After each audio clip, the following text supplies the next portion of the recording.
The Bears' hard-to-hide secret weapon has become a short yardage expert. If I was a linebacker and I saw him coming to me, I'd turn and run. I think you got to have a little bit of fun in football, and it's fun for him. You know, he feels like he's involved. He feels like, you know, he's contributing. But the fun could be over for the undefeated Bears if their quarterback, Jim McMahon, banged around last Monday night by the Packers, is troubled by a hip bruise and a tender ankle. The number 2 man, Steve Fuller, is also playing hurt with a back injury. That would leave Ohio State rookie Mike Tomczak. 24 years ago, a Georgia rookie quarterback, Fran Tarkenton, led the expansion Minnesota Vikings to their first victory in the NFL, an upset of the powerful Chicago Bears. Tarkenton's successor is the dangerous Tommy Kramer, whose touchdown pass to Leo Lewis in the closing seconds gave Minnesota a win last Sunday over San Diego. Today, Kramer leads the Vikings. Soldier Field in Chicago. The Vikings at 4-3 and the Chicago Bears unbeaten with 7 consecutive wins. Perfect afternoon for football. 54 degrees, winds from the north. Hello, everybody. I'm Tim Ryan with Johnny Morris here at Soldier Field. And, Johnny, a key game for the Vikings. It certainly is, Tim. As you see, the Bears are 7-0. If the Vikings don't win, they would be 4 games behind Chicago. A division title would be almost impossible. They'd have to fight for a wild card spot. So this is a big game for both teams, but especially the Minnesota Vikings. The Vikes tied with Detroit. The Lions at home today against Miami. The Bears won the toss. And Jan Stenerud gets things underway as kickoff comes down a yard deep. Willie Goff, the conference's leading kickoff returner, gets it out over the 20 to the 23-yard line. And Chicago will start with the first offensive series. David Howard making the tackle on Willie Goff. Jim McMahon, playing hurt, comes out at quarterback. Walter Payton, Matt Suhey, the running backs. Dennis McKinnon and Willie Gault are the wide receivers. Covert, Bortz, Hilgenberg, Tom Thayer, Keith Van Horn, and Emery Moorhead is the tight end. The offensive line for the Chicago Bears. Undefeated in 7 consecutive games. The only other team in the league with that record, the Los Angeles Rams. Most of you will see them later today against the 49ers here on CBS. First down from the 22-yard line of Chicago. McMahon, with what can only be described as a bruised butt that has been bothering him, will throw on first down, and he clears it out to Payton. Payton takes it up to the 25-yard line, a gain of about 3 yards. Good defensive reaction by the veteran Fred McNeil, playing for the injured Chris Martin. And defensively for the Vikings in their 4-man front, Elshire, Martin, Mullaney, and Keith Millard. The linebackers, the rookie Dolman on the left side, Studwell, the veteran, in the middle, Chris Martin, the injured Chris Martin, unable to go today with a knee injury, and McNeil will be there. In the secondary, Rufus Bess and Willie Teal on the corners, Browner and Nord are the safeties. So it is second down and 7. Chicago at their own 25, opening offensive series. Early movement by the Vikings.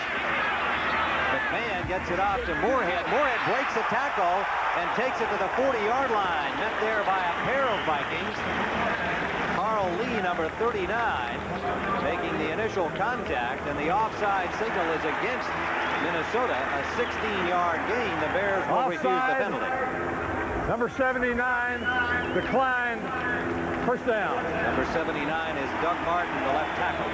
And the Bears were quick to take advantage of that situation. They knew they had a free play, so McMahon just stuck in there, got it to Moorhead, broke a tackle by Dennis Johnson. So the Bears quickly on the move. The Vikings move to a 3-man front now with Tim Newton, number 96, the rookie from Florida, on the nose. Martin and Mullaney become the defensive ends. Dennis Johnson comes in at linebacker. To give us to Suhey. Suhey trying to get wide. Pursuit by Studwell, and good coverage again on the wide running play by the Vikings. It was McNeil who got him, and it was Studwell who forced him to run a little deeper than he wanted to. They may have gained a yard on the play. That was a heck of a play by both the linebackers, as you're going to see Studwell and McNeil, 54. They don't go with the action of Payton the other way. They hand off on the counter to Matt Suhey. And look at the pursuit by the inside and the outside linebackers, Studwell and McNeil. Great play by the Minnesota Vikings, because Payton can be a great decoy. They didn't go for it that time. 5 defensive backs in on 2nd and 9 from the Bears' 42.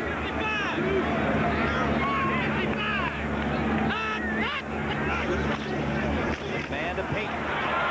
Payton wide. Runs into his own blocker, but got about 4, maybe 5 yards on his own individual effort. Studwell and McNeil, again, the tacklers.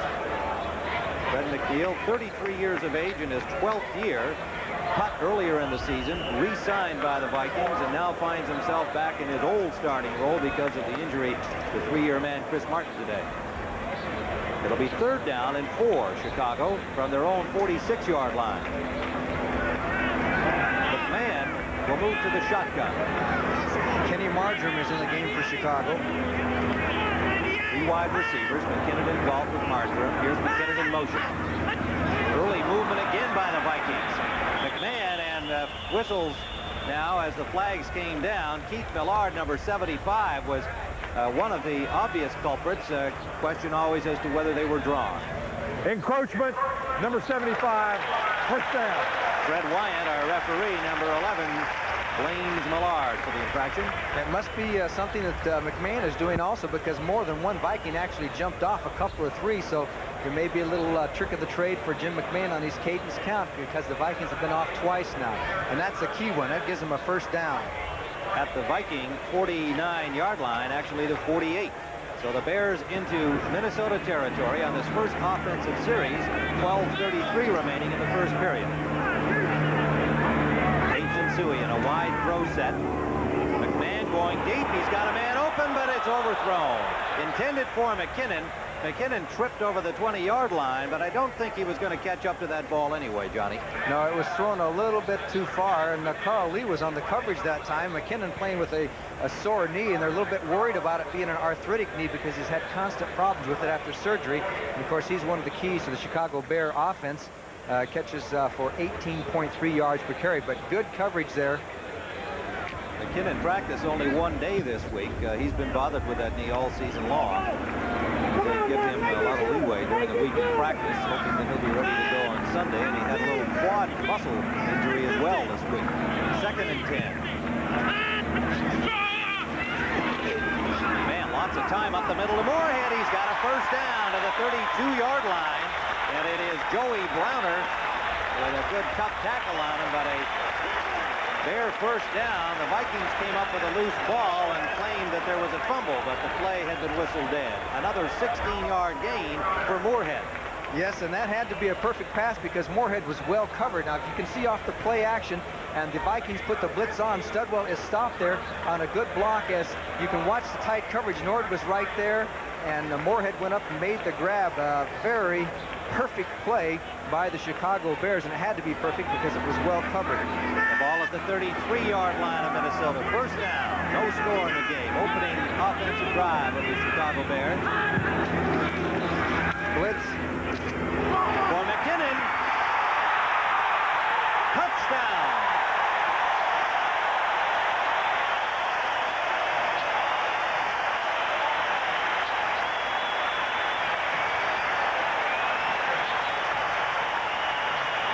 Dennis McKinnon with a real good adjustment to the ball, Johnny.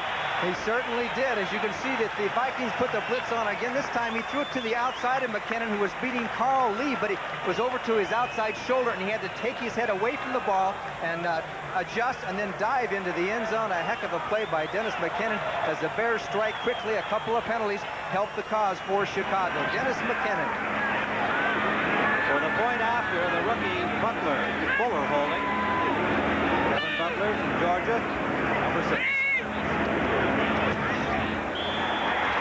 It is good. So the Chicago Bears march down the field. A couple of miscues by Minnesota contributing, and it is 7-0 Bears. The Bears have opened the scoring on their first offensive series, going 78 yards in 7 plays, using up 3:31 on the clock. 2 rushes and 5 passes. McMahon to McKinnon, 33 yards out. And so goes the strategy that the Bears were thinking about, trying to run the ball because of the fact that they fear Tommy Kramer's quarterbacking so much. They tried, short kick. Short kick to Buster Rhymes at the 19, and Rhymes, second only to Galt in the conference on kickoff returns, gets it over the 30 to about the 32-yard line. And yes, I think the refrigerator man, William Perry, was in on that tackle. The Vikings will bring out Tommy Kramer at quarterback. Chicago Bears. Darren Nelson and Anderson, the running backs. Lewis and Carter, the wide receivers. The line, Rouse, Boyd, Swilly, Tausch, Irwin, and the tight end, Steve Jordan. Tommy Kramer. The Bears are in their 46 defense on the first play here on defense. Motion comes Carter, number 81, and Kramer will throw. Kramer has a man. It's the tight end, Jordan, close to the first down yardage. Number 83, Steve Jordan. A heck of a play by Jordan as they beat the 46 defense. He had man-for-man coverage. Wilbur Marshall had to cover Jordan all over the field as you look at the defensive line of the Chicago Bears with Hartenstein, McMichael, Hampton, and Richard Dent. And linebackers Wilson, Singletary, and Marshall, who was on the coverage that last time. And there is the same defensive secondary they've had all season, anchored by the free safety, Gary Fenson. Steve Jordan caught 8 passes last week against San Diego as the tight ends got 12 overall in that game. Second and less than a yard. Darren Nelson has the first down yardage. A flag on the play. It's going to go against Minnesota again, I believe. Fred Wyant signaling the penalty against the Vikings. Anderson went forward. You can go in motion, but you got to go sideways. Alfred Anderson, the second-year man from Baylor. Illegal motion, number 20. Second down. Well, they charged Darren Nelson, number 20, with the infraction. We thought it was Anderson. The effect is the same. A 5-yard loss will leave it second and about 5.5. The ball now back at the 36-yard line of the Vikings. All the talk this week in Chicago has been about the refrigerator. Their number 1 pick, William Perry, who's become an offensive running threat. You may or may not get to see him do his thing here this afternoon. He was in on the tackle on that kickoff. Up and down. Up the middle quickly to the tight end, and Singletary has Jordan immediately after a gain of only a couple, and getting in on it as well was Wilbur Marshall, number 58. A pickup, well, a little more than we thought on forward progress. It will be about a 4-yard gain to the 40-yard line and leaves third and a long yard. Perry comes in. Hartenstein comes out for the Chicago Bears. Perry normally plays in the short yardage situations defensively, and as we commented, and you no doubt have heard and read, he's now playing on them offensively. Carter, Jones, and Lewis, the wide receivers for the Vikings. The rush is on, and Perry has Kramer.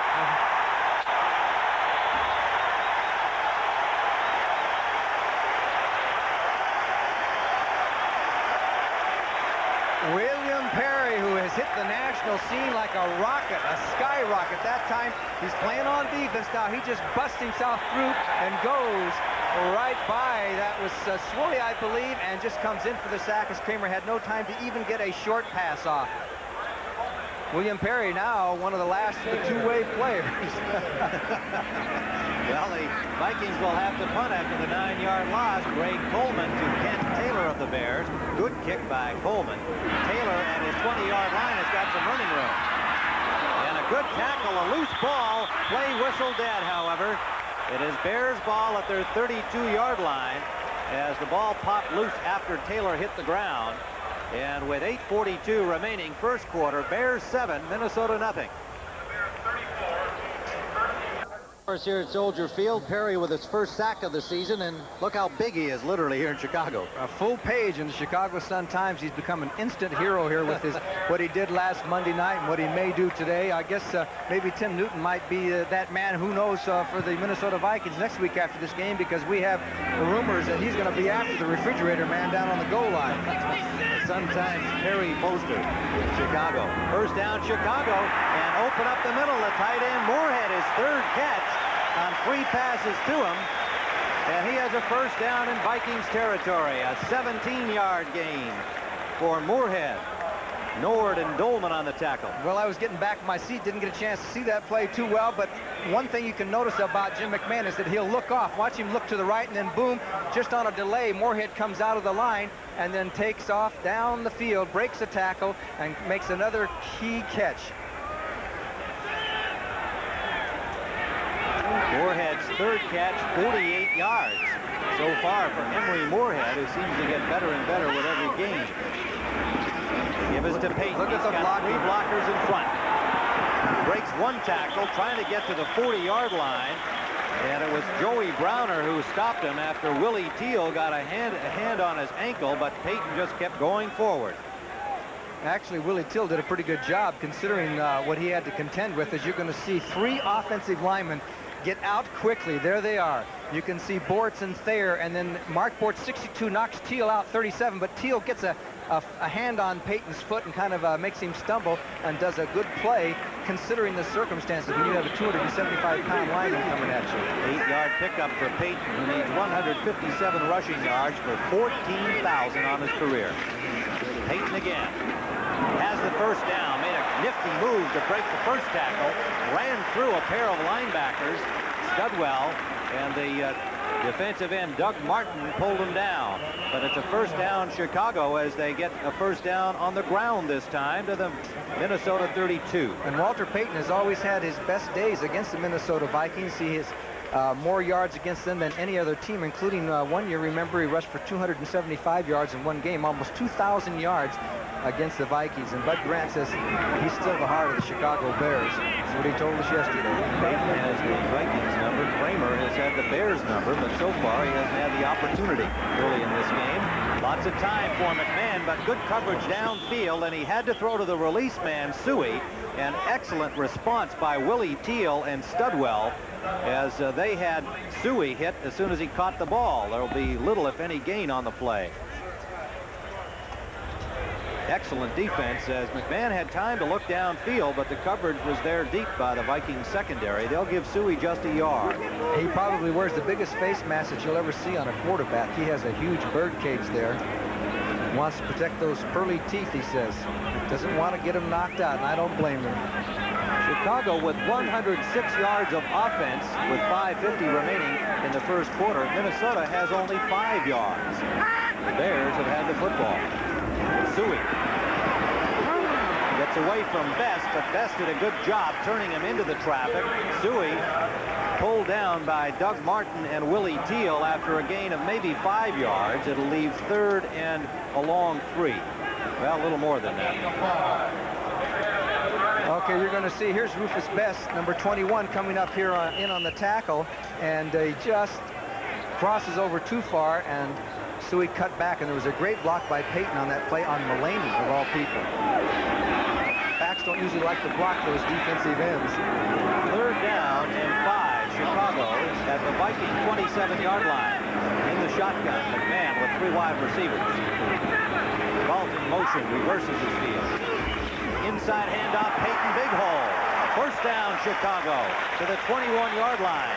Studwell, the team leading tackler on the Vikings, with Neil Elshire putting the stop on Payton, but not before Chicago's first down. They're getting huge chunks of yardage as it's just an inside handoff. Bortz comes across on a great trap block. Had it not been for Studwell, who filled the hole quickly there, Payton could have gone for a big yardage as Bears moving the ball at will here early in the game. There, as I was mentioning, his 275 yards against the Minnesota Vikings. Vikings stay with their 3-man front. Newton on the nose, Martin and Mulaney the tackles, 4 linebackers, and McMahon didn't like something he saw on first down at the 22, and the Bears will take a timeout. So we have 4:12 remaining first quarter at Soldier Field. Chicago 7, Minnesota nothing.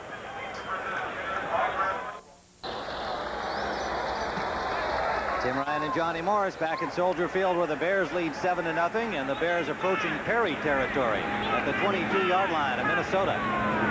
In motion, McKinnon off the ball. Fake pitch out. McMahon eludes the rush. Galt in the corner. Out of bounds. Incomplete. Galt actually found himself out of bounds, tried to get back inbounds. You can't do that to begin with. He did catch the ball, and as it turned out, he had at least 1 foot out of bounds. Well, you can see a great reaction by McMahon after the fake here. As you can see, Studwell almost had him dead to rights, and McMahon got away from him and had to ad-lib it, and the Bears almost came up with a touchdown as Galt was out of bounds. It was a good call. Now, here comes Mark Mulaney after McMahon throws the ball and gives him a little shot there. But he says, no, I didn't touch him. No, no. I had tried to stop. Extra defensive back in. 5 of them now in the secondary on 2nd and 10. McMahon flares it out to Payton. Payton has Browner to beat. Can't do it. Good work by Joey Browner, number 47, who was right there as the ball arrived, the third-year man from USC, and drove Payton out of bounds. You know, that was a super play because Browner had to take Payton man for man out there after Payton caught the ball, and he's really having a good season. He's at home at the strong safety spot. He's come up with a lot of key fumbles and forced fumbles and interceptions, playing very, very good football, and that was an example of it, because how many times have you seen Walter Payton take guys out there in the flat like that? 4 down linemen now for the Vikings on this 3rd and 5. The ball at the 17-yard line. 3rd and 5. And is 7 of 9 at this point. Steps up away from the rush and hits Payton. Payton to the 10. A flag is down. Payton has first down yardage. Studwell made the tackle, and the flag is going to be against Chicago.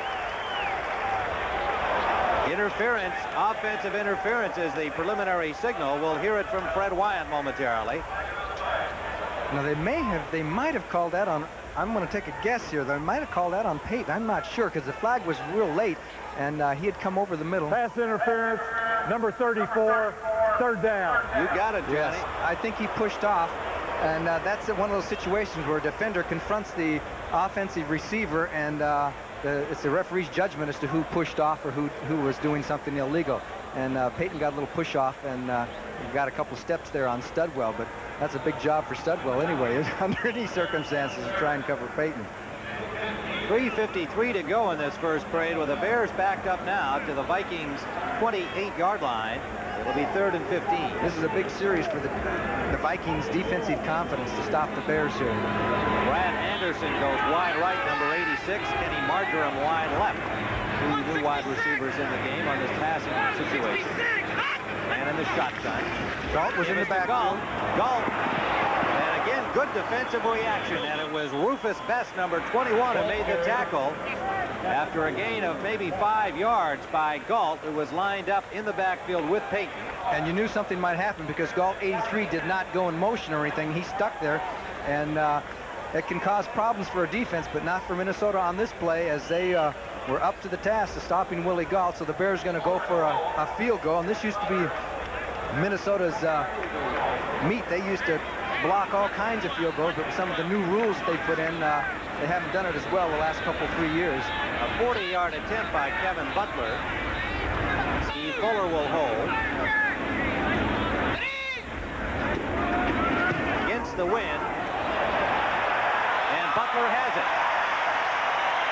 Kevin Butler, the Georgia rookie, widens the Bear lead. The Vikings kept them out of the end zone, but the field goal makes it now the Bears 10, Minnesota nothing. 40-yard field goal, his longest of the season, gives the Bears a 10-0 lead here in the first half. This good kickoff taken by Buster Rhymes. Rhymes takes it outside, gets around Taylor, and is forced out by Taylor with Butler, the kicker, coming over to get in on it. Rhymes, second only to Galt in kickoff returns in the conference, is always dangerous. Well, for an NFL update, let's go to Brent Musburger in New York. Well, Tim, the Washington Redskins have jumped up against the Cleveland Browns. Here's Joe Theismann hitting his rookie wide receiver, Gary Clark, made it 14-0, and the Redskins are threatening again. Let's go back to Tim and Johnny. All right, Brent, and we note that Detroit has taken the early lead over Miami in that game. A big one for the Lions and the Dolphins, indeed. Dolphins battling the lead in the AFC East. Lions tied with the Vikings. The NFC Central. Kramer on first down. He's got Nelson wide open. Darren Nelson a first down to the 35-yard line. And Leslie Frazier forced him out, a 13-yard pickup, and nobody had young Mr. Nelson. They certainly did not, as the Minnesota Vikings are not trying to set up a running game. They don't bother to do that anymore. He just hits these short passes to his backs and tight ends, and Nelson had a lot of running room that time, went out of bounds, first down, and all of a sudden the Minnesota Vikings are deep in Bear territory, and that shows you what a good kickoff return will do for you. They are at the 34-yard line. It's their first down of the first half. They've had the ball only 2 minutes and 37 seconds until this series. They give it to Anderson. Anderson got away from one tackle. Then missed the shot at him, but Wilbur Marshall was right behind the second-year man from Florida and wrapped him up after a gain of 2, maybe only a yard on the play.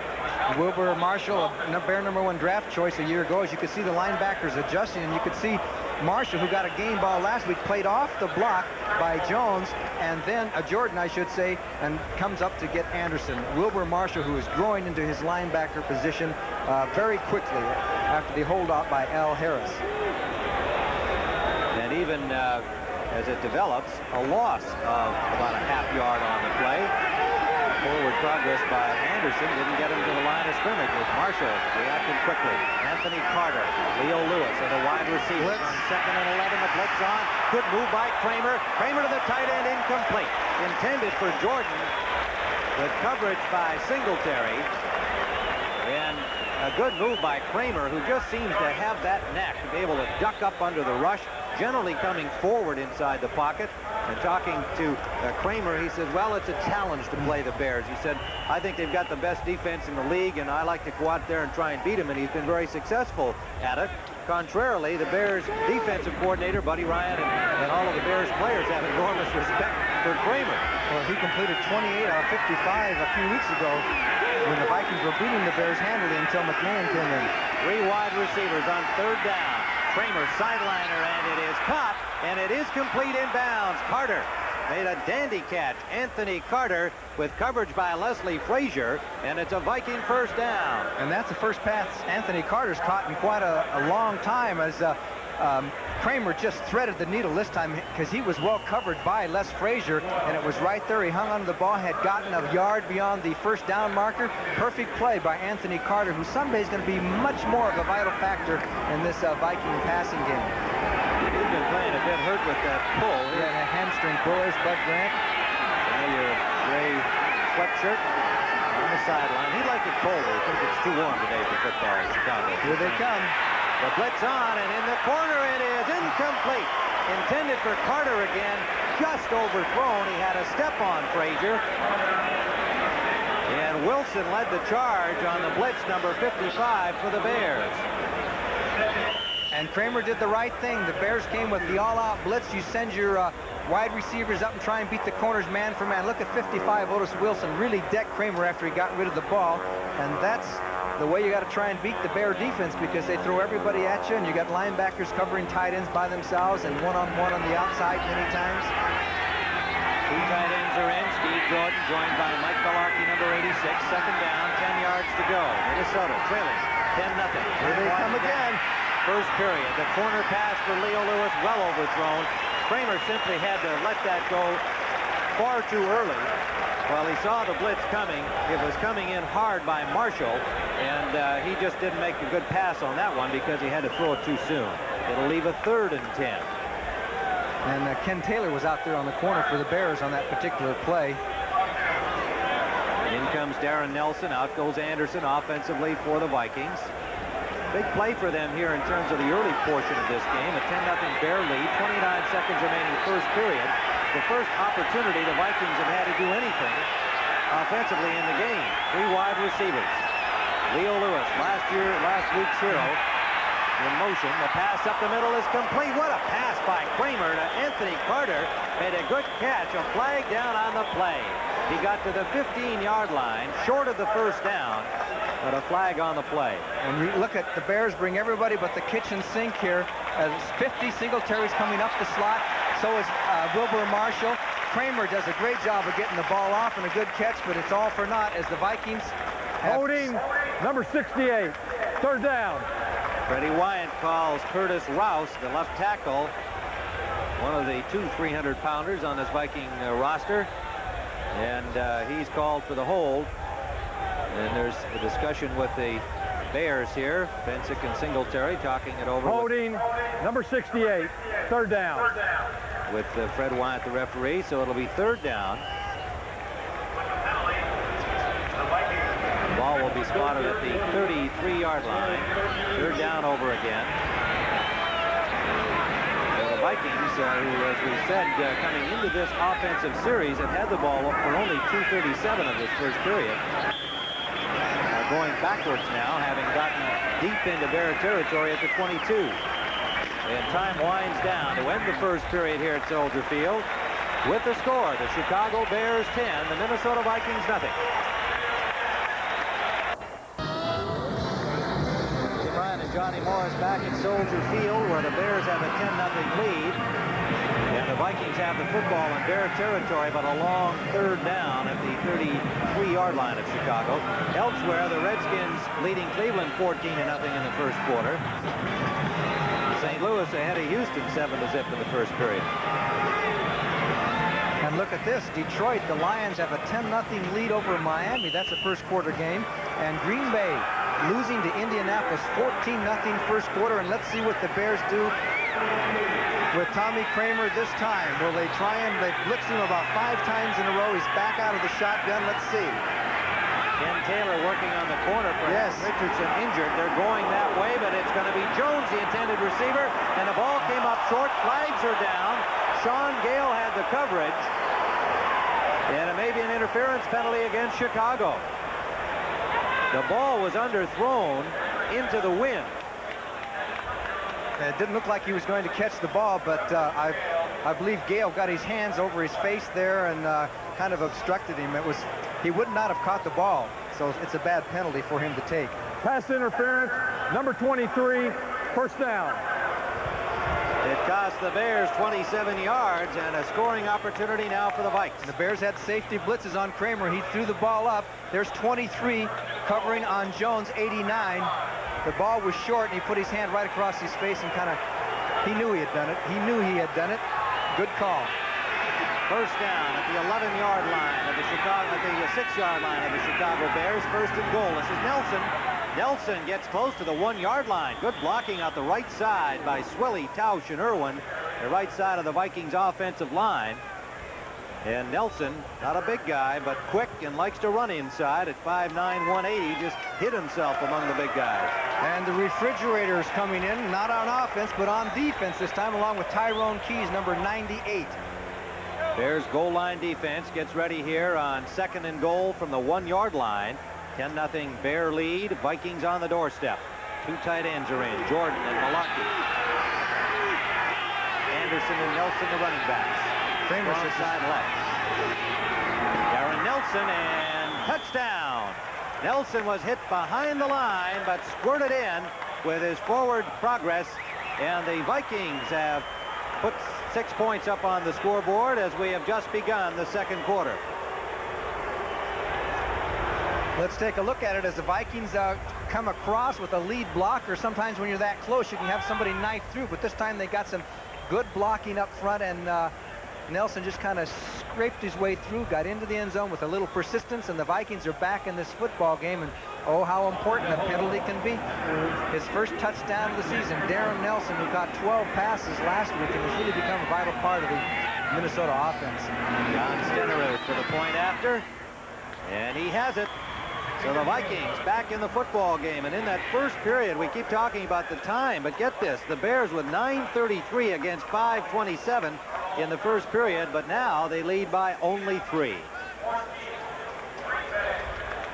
The Refrigerator, William Perry, 72. Let's watch him this time, because the Refrigerator torpedoes and gets buried by Brent Boyd and Dennis Swilly. 72 right there. He submarines, and the Vikings say, okay, down you go. And of course the run went off tackle, and the Refrig was no factor. And it's Willie Galt returning Stenerud's kickoff from the 5-yard line and gets well upfield to about the 37 before he's stopped by Carl Lee.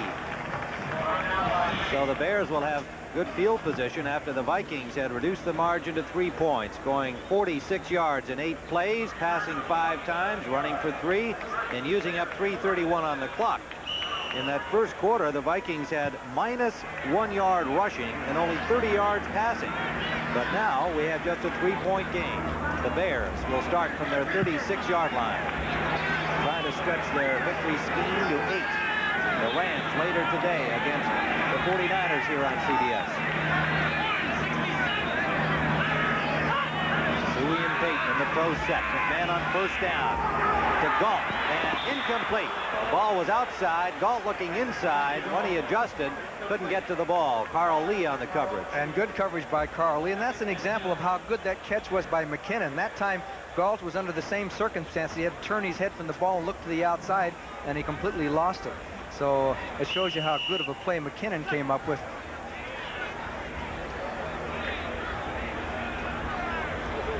So it'll be 2nd and 10 from the 36-yard line, pardon me, of the Chicago Bears.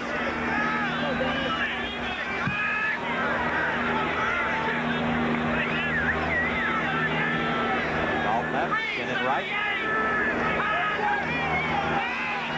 Takes the draw play. McMahon steps up and flips it off to Suey. Suey has the first down to the 49-yard line of Chicago. And Carl Lee made the tackle, number 39. Lee in Bess's spot on the left corner for the Vikings, and he does alternate there somewhat with Bess. And the icebox was after him, too. Tim Newton, as you see, McMahon goes forward in the pocket. He was looking downfield for McKinnon. Then he's so good at spotting his secondary receivers. And look at 96. Here comes the icebox after Matt Suey, and he just kind of more or less missed him, but if he had got him, it would have been a pretty good blow, right? The icebox is a svelte 290, down from 300 plus. He told me 298. Yes, oh, did he? Well, let's back up again. A couple of cheeseburgers. His assistant coach, Johnny Michaels, gave him that nickname after the refrigerator was getting his early season publicity as the #1 pick of the Bears. Here's Payton. Payton picks up about 5 out the right side, driven out by Joey Browner, number 47 of the Vikings. Well, I hope we can see that play again, because you can see what a great runner Walter Payton is at the time, because Dennis Johnson came across the line of scrimmage. He's 52. It was supposed to be a trap block. Watch 52. Comes across there and jams up the trap, and Payton played off it and went outside of Dennis Johnson and ad-libbed his way for some yardage. But it was Dennis Johnson with a heck of a play, but Payton still was able to get some yardage out of it. Vikings still in the 3-4 defense. They'll rotate between the 4-man fronts and the 3-man fronts. Walter Payton on first down has been dynamite for the Bears this season. Second blitz, a long 4. McMahon reads blitz. The pass from McKinnon, overthrown, incomplete. Good rush by the Vikings. Teal had the coverage deep. Studwell was among those leading the charge. And it'll leave a 3rd down. Anderson and Marjoram come in offensively for the Bears, 86 and 82. The tight end Moorhead and the fullback Suey come out. Mike Ditka with the clipboard and the sunglasses on this beautiful day in Chicago. Temperatures in the 50s. 4-2 against the Vikings since becoming head coach of Chicago. And he has won 13 of his last 14 NFC Central Division games. Now that's some kind of record. 4-man front now on 3rd down. Millard and Elshire in for the Vikings out of the shotgun. Here comes the pressure. McMahon steps up. The pass for Gall, and a real end-over-end pass from McMahon. Gall had no chance to catch it, and he was wide open. And McMahon really unhappy with himself on that one. What had happened was Carl Lee was on the coverage, and when Galt ran his pattern to the sideline, Lee slipped, and then Galt ad-libbed his pattern up the field because McMahon was kind of scrambling around and couldn't quite get the pass there. That pass looked as bad as that haircut. Yeah, that's... Well, he said he hasn't had to get a haircut for 6 months since he got it cut in training camp. It is 4th down. Darren Nelson is waiting for it at the 15-yard line. And Buford, number 8 for the Bears, angling for the corner. Down there deep is Gentry. It bounced over his head. And it'll be a touchback. Dennis Gentry was down there in plenty of time to try and keep it out of the end zone. The ball bounced in front of him and then popped up over his head. So the Vikings will have it from their 20-yard line. 12:37 remaining first half. Bears 10, Minnesota 7.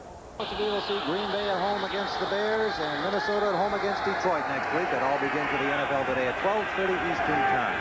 First down, Vikings from their own 20-yard line. Play action fake and the pass up the side. What a catch by Leo Lewis. And Lewis out of bounds with a first down in Bears territory.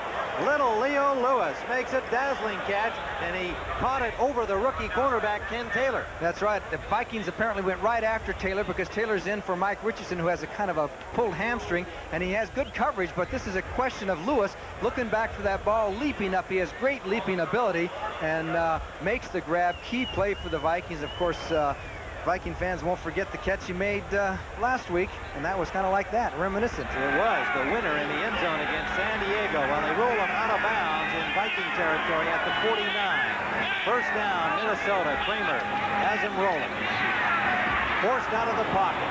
To the short man, it's complete to Darren Nelson, and Nelson gets up. Nobody had tackled him, so he picks up another yard, and Ken Taylor puts the hit on him there. Mike Richardson, the veteran and the regular on the corner, left the game with a hamstring pull. Ken Taylor, a free agent from Oregon State. Okay, you can see that he gives a little bit more room. Sometimes the defense will dictate that because you can see Duerson, 22, going out there as the short man, and this was an ad-lib pattern because of the fact that Kramer rolled out and they made a completion out of it. So Ken Taylor on the spot. Yes, he is. And Nelson got to within the length of the football from the first down yardage with that second effort. And a little discussion on the field here about whether they're now going to ask for a measurement, perhaps. And I don't know what the delay is. Kramer, I think, is suggesting that they'd like to have a look. And they're going to bring the sticks out. This is a great situation. I love it. 2nd and 1. You know, you got almost a free play, and it's a really a good time to try and surprise them and throw something that they might not expect.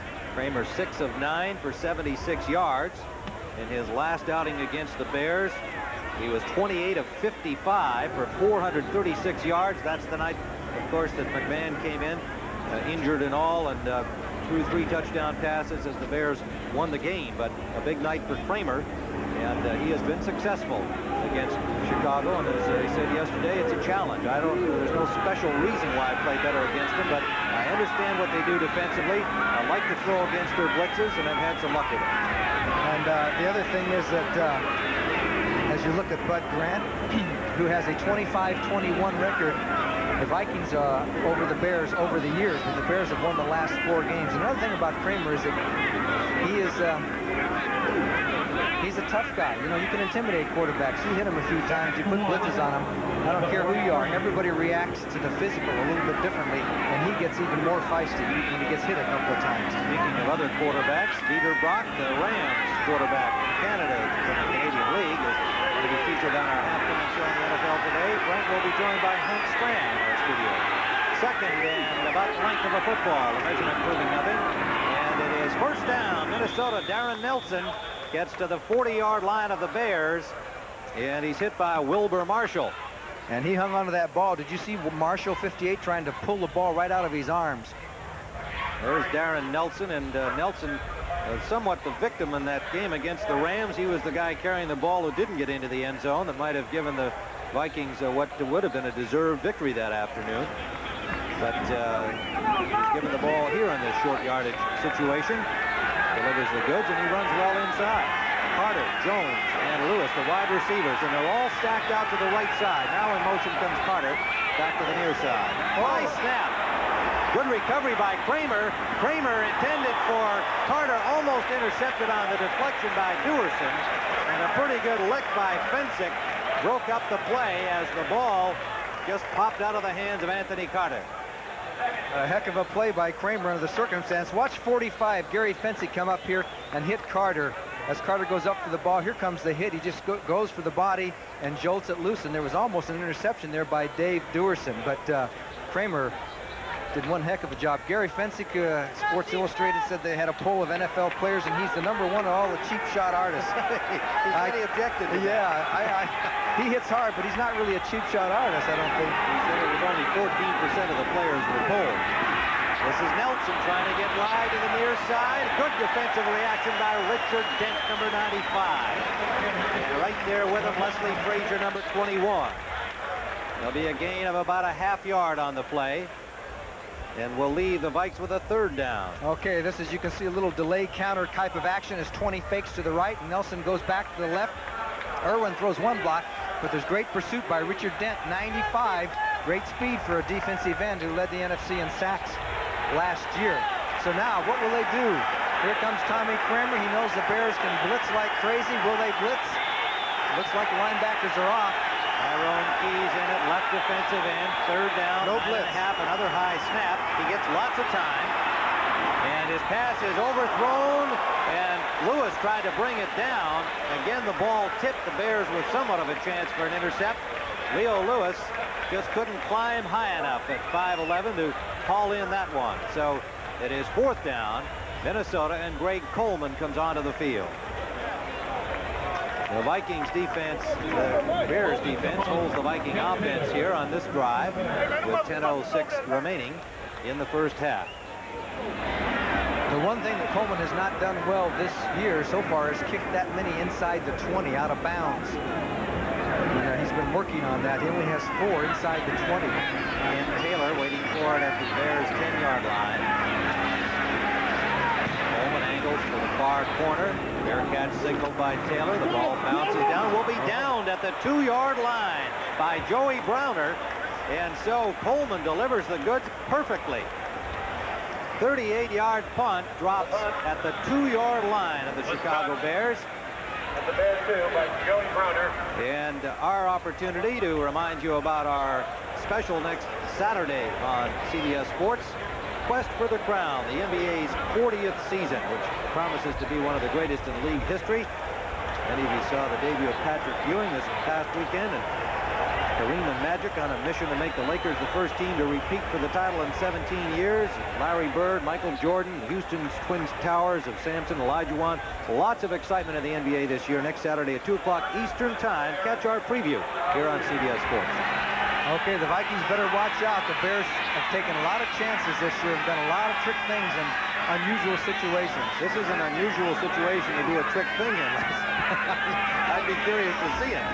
And here's Suey, not too tricky, but effective as he plows for about 4 yards over the 5, and will leave a 2nd and about 6 with Joey Browner and Chris Dolman, the rookie from Pittsburgh, making the tackle. Boy, there are some interesting scores around the NFL. Buffalo leading Philadelphia 10-0 second quarter. St. Louis 10-3 over Houston second quarter. Where do you see some of the others coming? Indianapolis 17-7 over Green Bay. How's your office pool coming along? Seattle 7-0 over the Jets in the second quarter. 2nd down, long 5 for the Bears. Out of the slot in motion comes McKinnon. Suey again. Suey, pretty good hole, gets to the 10-yard line, but well short of the 1st down. Trying the left side behind Covert and Bortz, and Mark Mullaney with a good defensive reaction. The veteran number 77. Tampa Bay looking for their first win, beating New England 14-6. The Buccaneers deserve a win. They've lost 7 games and a lot of tough ones. In Detroit, 17-7 over Miami. That's the second quarter score. 3rd down and about 2 yards to go. Bears at their 10-yard line.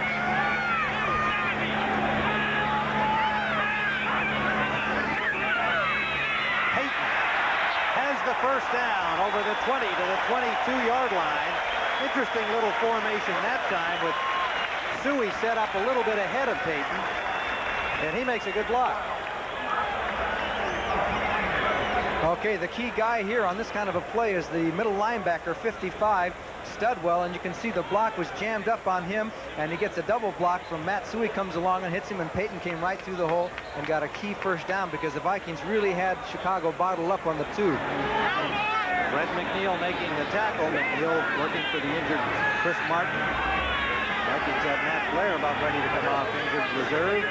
The linebacking core. The blitz is on, and McMahon up for Willie Gault. He's got it. The ball comes loose, incomplete. Willie Gault with coverage by Lee had a step on Lee, and the ball was there. He may have been out of bounds had he held on to it. Well, it was a situation that a lot of times Tommy Kramer is in. The Vikings came with the all-out blitz. McMahon saw it. So what do they do these days? They just let the wide receiver takes off the field, and you hope that he can beat the cornerback who's on coverage. And Galt did have a step, but Lee made the most of it there as he put the hit on him as the ball came in and kind of stripped the ball a little bit loose as he was coming down the field. So good play by Carl Lee. He salvaged the play there for Minnesota. The play indicated he would have been inbound. 2nd and 10. They give us to Suey. Suey trying to get wide left. Studwell in pursuit. Studwell took quite a shot at him. Yep, he's going to get him down as Suey dives to the 30-yard line. That looked like it was a pretty good right cross by Scott Studwell. But it looked like he actually missed. It looked like he was trying to hit him in the head, and he may have just skinned the top of his head, yet he's going to get a penalty out of it. So I think he got him more for intent than the infraction. I'm not sure. Maybe we'll get another look at it. But anyway, it's going to be a key penalty because it's going to give a first down to Chicago. Personal foul, number 55, first down. Studwell, well, he plays this game with a lot of intensity, and he might have been a little too intense on this play. And he says, I never touched him. You could hear him say that all the way up here. Okay, he plays off the block there by Jimbo Covert. Now, the Vikings had this play stopped. Now, here, watch his right arm. See, he took a shot at him with his right hand there. It looked like he missed him. I think Suey dove under it. Yeah, I think he dove under it. So he was, it was intent to harm, I guess. Yeah. Well, there wasn't much doubt about him taking a swat at him, but it is a penalty against the Vikings. Studwell told us yesterday there's no love lost between these two teams. He wasn't giving any on that play. First down. Bears at their own 44-yard line. Play action. McMahon gets time, and the pass intended for Marjoram incomplete. Good coverage downfield by Willie Teal, who was with Marjoram step for step. And no opportunity to get turned around and get at that ball that was thrown a little long. So it is 2nd and 10. You know, the Vikings are putting pretty good pressure on McMahon. He hasn't had all that much pressure this year. The Bear offensive line has done well. I know they've added some blitzes, but McMahon's having to move around quite a bit in that pocket and throw hurriedly.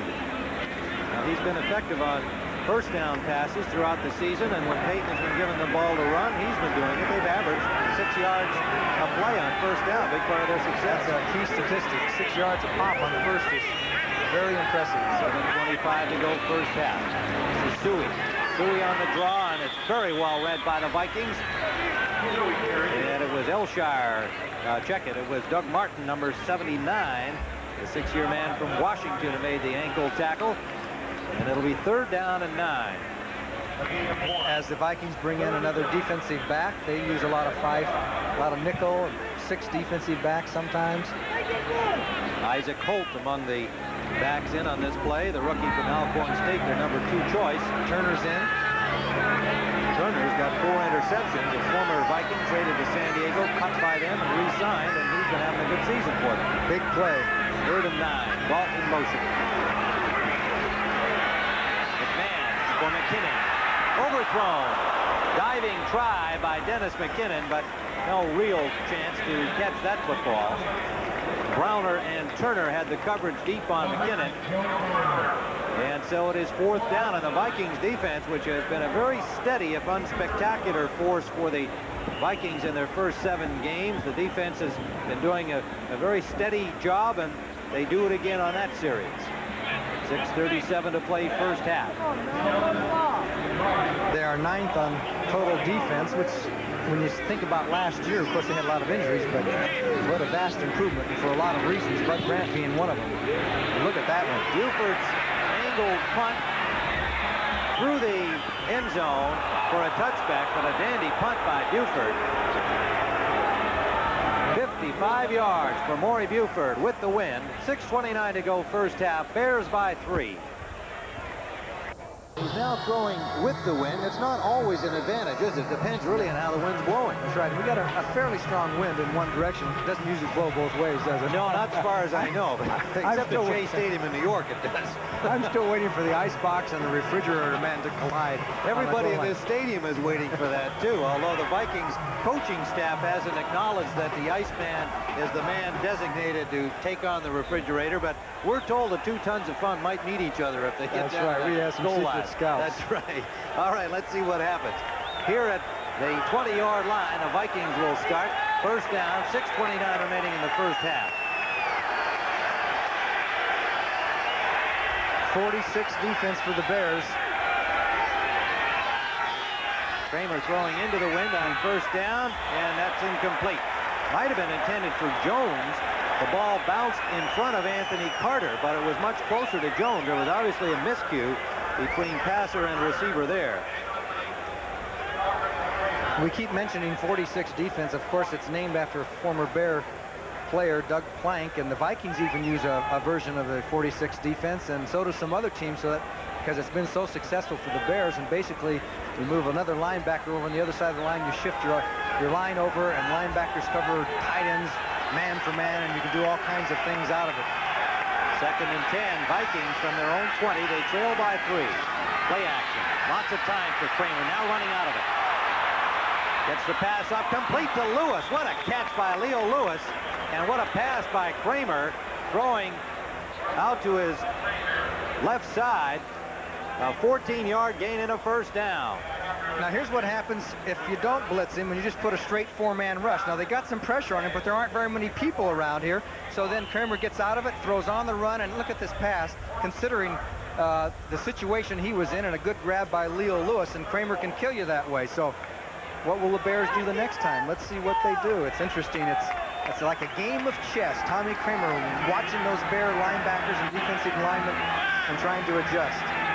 First down from their 34-yard line. Anderson, the running back, in motion. They go out to him. He's hit immediately by Wilson, but a gain of about 5 yards. And Bud Grant told us yesterday that's the kind of pass they like to throw to their backs, to get them downfield, not to throw the swings to the backs behind the line of scrimmage and make them cover more real estate. He likes to have them get down 4 or 5 yards, and that was perfectly executed there. 2nd and 5. Big Alfred Anderson. And Bud Grant, who's a guy who has really just kind of forgotten about the whole thing about establishing the run. His whole philosophy is just get the ball quickly to somebody, and he said that's better than a run block because there's so many things have to go successful to make the run go. If you can get a guy with the ball in the flat or a couple yards downfield, that's just as good. 2nd and 5. Straight drop by Kramer. Sideliner is picked off by Dave Dewerson. Dewerson intercepts, and there's a little punch-up back at the line of scrimmage.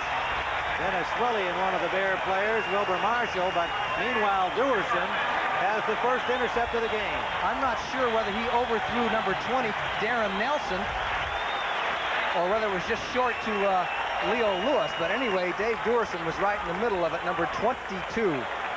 Dewerson's 3rd interception of the season. Gets a kind word from Buddy Ryan on the sidelines and his teammates.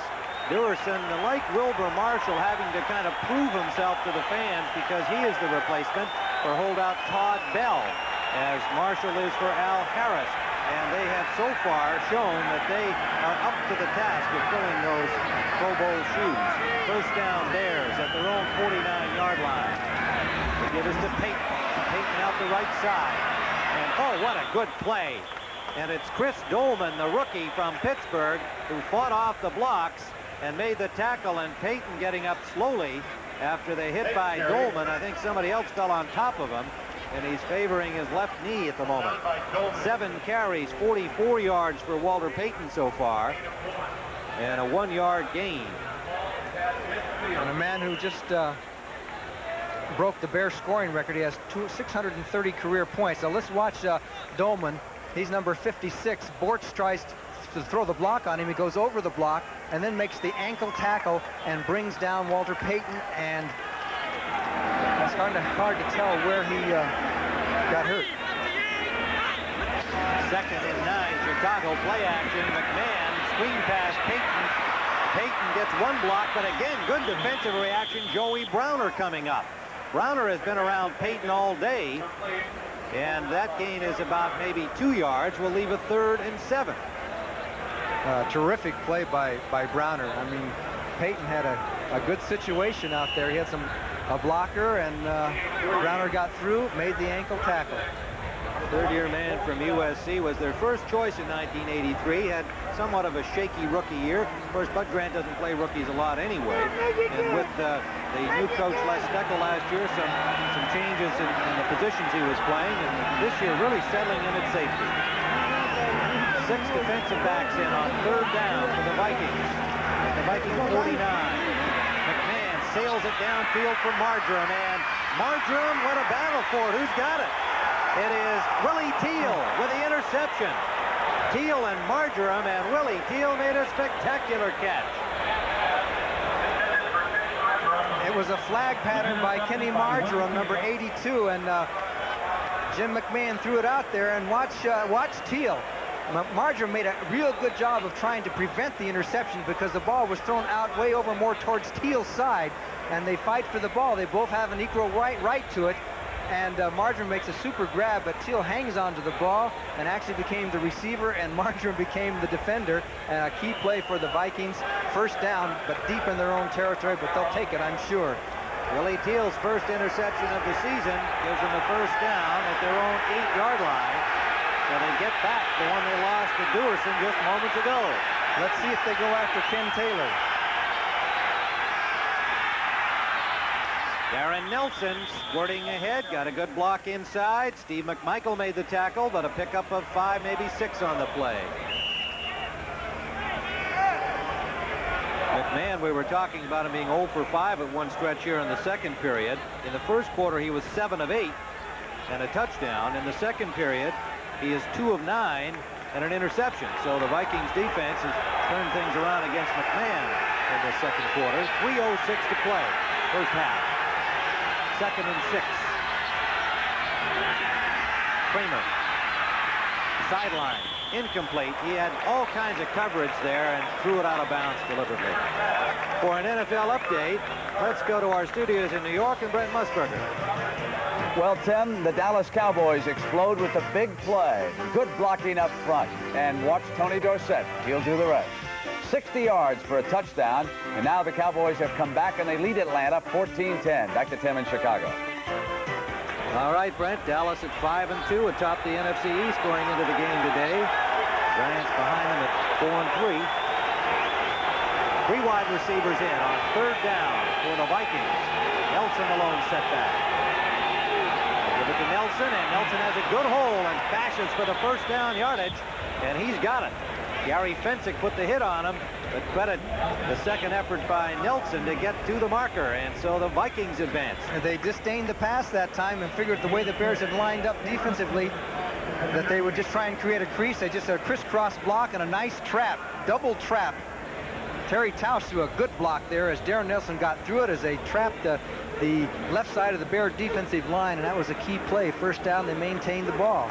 That was a heck of a play by the Vikings. The linemen really split the Bears open that time. Nelson, 19 yards on 6 carries. 1st down Vikings. Blitz, shotgun, and the pass off to Nelson. Nelson will be close to the 1st down. No, he'll be short by about a yard. Fensick reacting to knock him out of bounds. Nelson's been a busy guy in this 1st half. Why is Kramer so great? Watch 22. Dave Duerson will come blitzing up the middle.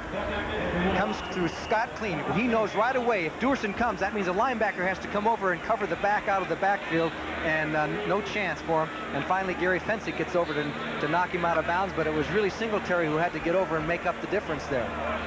Tommy Kramer accepts the challenge, and in the 2nd quarter, he started to really make things happen for the Vikings. They still trail 10-7. 2nd and 1. 46. Nelson, good hole. And Duerson with a good reaction to prevent that from going a long way. But it is 1st down Minnesota as we've reached the 2-minute warning here in the 1st half at Soldier Field. The Chicago Bears 10, the Minnesota Vikings 7. Their own 32-yard line. Tommy Kramer, 9 of 17, 104 yards at the moment. 10-7. Bear lead, 2 minutes to play first half. The pass tipped and incomplete, intended for Leo Lewis. Somebody appeared to get a hand on that. Yes, Lewis had inside position for the little quick post, and Kramer was real frustrated because they had another first down play on that one. We may see that play again. You see Kramer looking over to the sideline to pick up the signal from Mark Tressman, the assistant coach on the sidelines. Boy, Tommy Kramer, he's a guy that's paid his dues, hasn't he? Some of the injuries he's taken. Sure has. What a tough guy, and that's something that has a very large measure of respect from the Chicago Bears. Big drop this time. Kramer steps up in the pocket, hits Anderson. He's dropped immediately by Singletary. A gain of maybe 4-5 yards on the play. It'll be 3rd down and 5. It's amazing how Kramer moves around in the pocket that time. That was a 4-man rush. They were really caving on him. He just kind of, he's not what you call a scrambler, but he floats forward in the cup and sideways and just kind of has a knack of finding the place so he can get the pass off. We talked to him a couple of weeks ago during another game. He said, I'm not a runner. He said, don't get me wrong. I don't consider myself a runner or a scrambler, but he does have that sixth sense and eyes in the back of his head. Up the middle for Jones, overthrown, incomplete. Intended for Mike Jones, number 89. Les Frazier had the coverage, and Mike Richardson has not returned to this game for the Bears in their secondary with his hamstring injury, and so the rookie Ken Taylor continues in his cornerback spot. But the Bears did the job defensively on that series. Minnesota will punt with 1:12 remaining first half.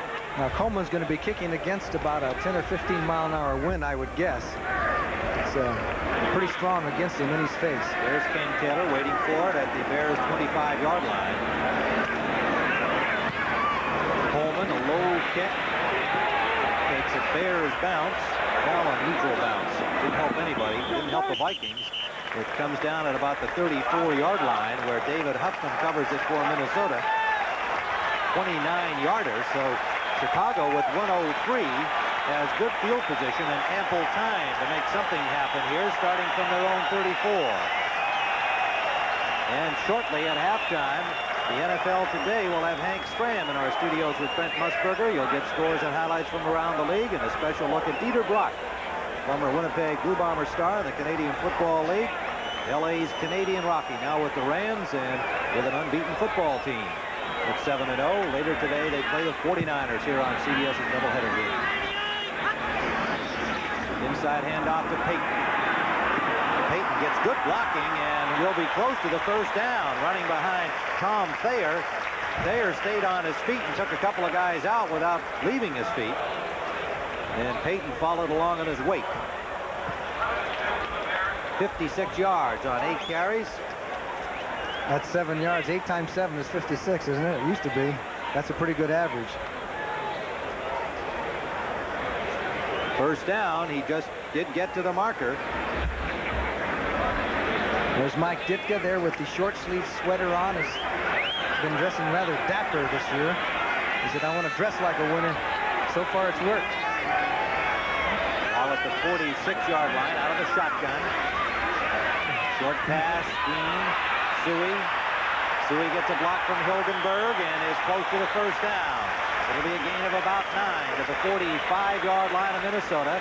Out of bounds with 49 seconds to play first half. They won't show up in the box score, but Joey Browner came up with another super play. He had to fend his way through a couple of offensive linemen there just to make that tackle.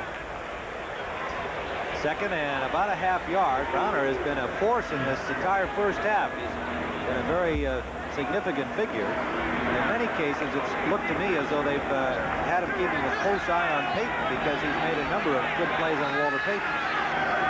Second Down out of the shotgun. Quick pass out to Moorhead. Moorhead has the first down, stops the clock at the 40-yard line. 46 seconds remaining. John Turner forced him out, number 27. Now, as they gradually get into field goal position, remember that 15-mile-an-hour wind I mentioned would now be at the Bears' back, so they could attempt a fairly long field goal. They're now at the 40-yard line. Just had a score handed us to us. Detroit leading Miami 24-14. And there's how the Bears have been moving their pass attack around. 4 to the tight ends, 9 to the wide receivers, and 5 to the running backs.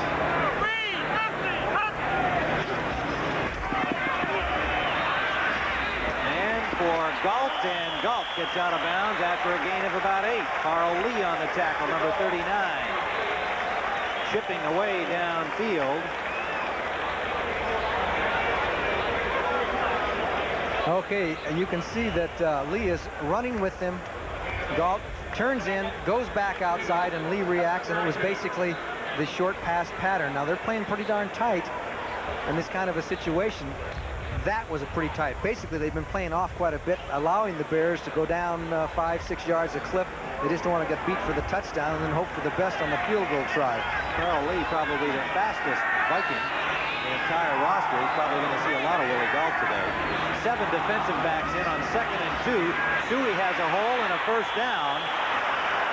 But he's in the field of play with 35 seconds on the clock, so the Bears call timeout. Lee and Nord made the tackle for the Vikings. 35 seconds remaining first half, and the ball is now at the Vikings' 27-yard line. And Jim McMahon will go to the sidelines to talk things over with Mike Ditka. So far, we've seen not much sign of his injury. He's got a bad, his fanny's a little sore, and he's got a sore ankle. He said his fanny was a lot sore when I talked to him at practice. I guess it's like a deep bruise. And I said, well, you know, does it hurt mainly when you get knocked back on it? And he said, actually, it's when I pull out from center and I make that little turning step for a handoff or to set up in the pocket. He said, I can really feel the pain deep. And so that's what was his primary concern. He seemed to right off the ankle. He said that didn't really, it was not that big a deal, although it was very sore on Monday night. Now, I think they may have sent him 2 plays with McMahon. Of course, he has audible capabilities and has done so much on his own out on the field of calling audibles. And as Mike Ditka said, he's making me look like a great coach with some of his checkoffs at the line of scrimmage. Now, on the Vikings side of the field, they see there's 35 seconds. The Bears have, what, 1 timeout left? 1 timeout remaining. 35 seconds on the clock. See, Kevin Butler is not resting down there. He's stretching those legs out. He might wind up being in a field goal kicking situation shortly. Stephon Humphreys has come in at left guard for Mark Bortz for the Bears. Humphreys number 75. First down. Shotgun. McMahon eludes the rush, gets the pass off to Suey. Suey has the first down, and he's out of bounds.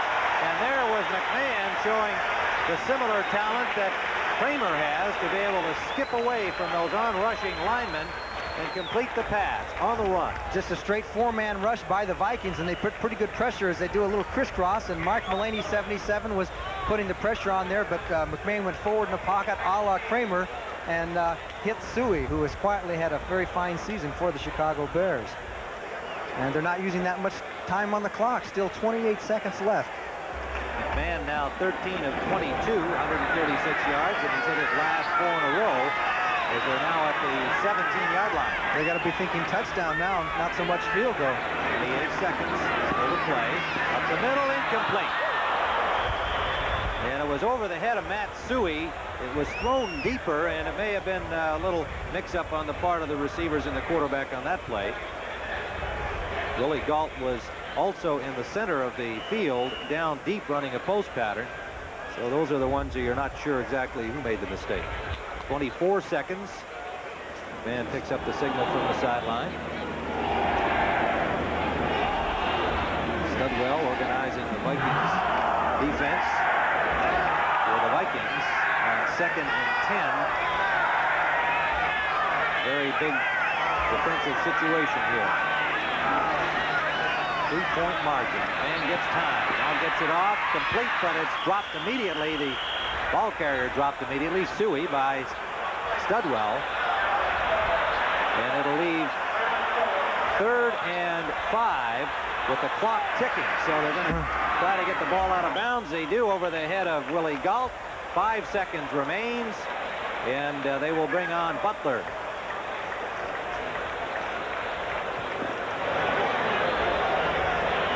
Butler, who has a 40-yarder already to his credit today, the longest field goal he has kicked this season. He's the leading scorer in the NFC. I think the leading scorer in the entire National Football League so far this season. Kevin Butler, the rookie from Georgia. Without defensive Bob Thomas, who wound up in San Diego. This one is a 29-yard try. Fuller will hold.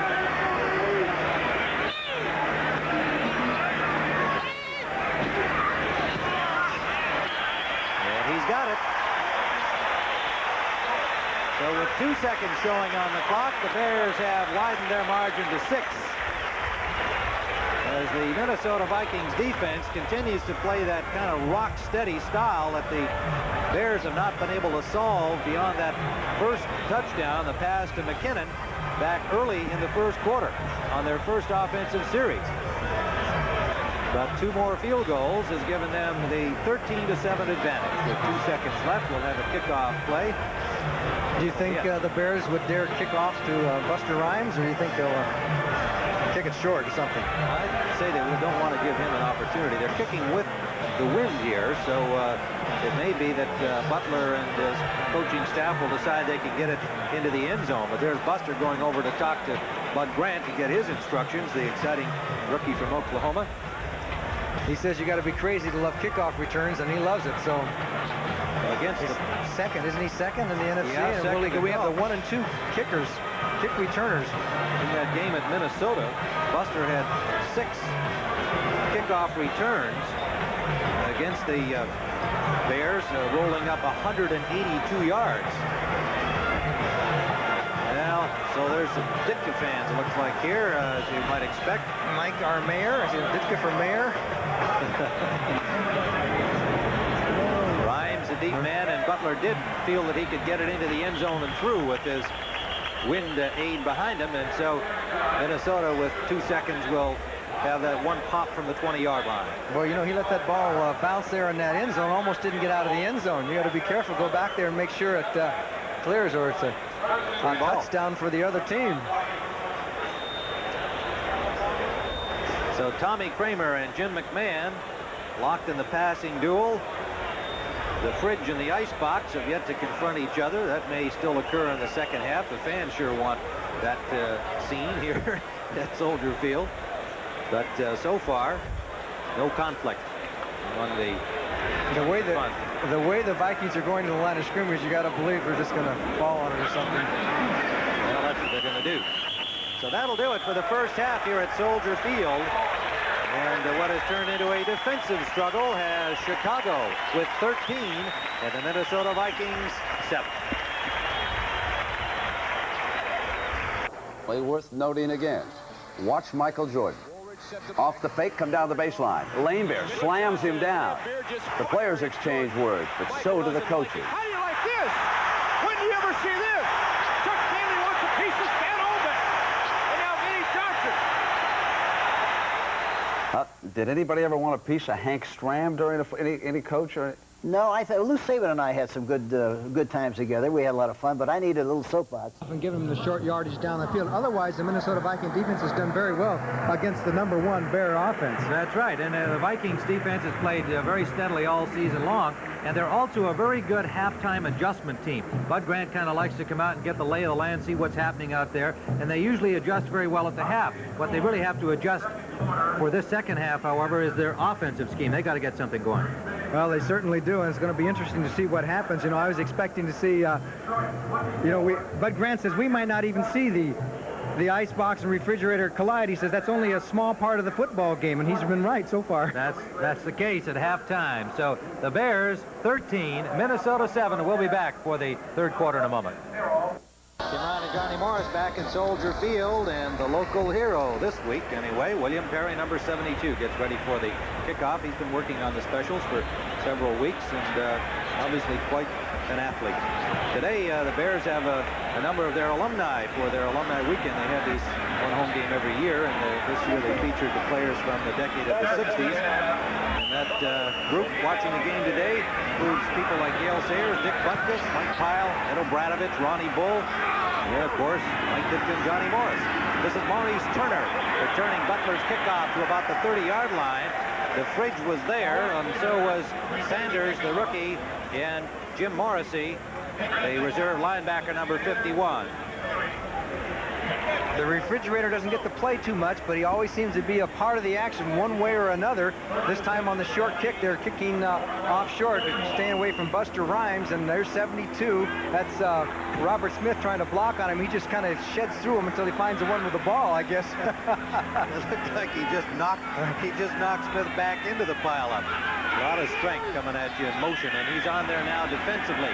Carey at left defensive tackle to start this second half.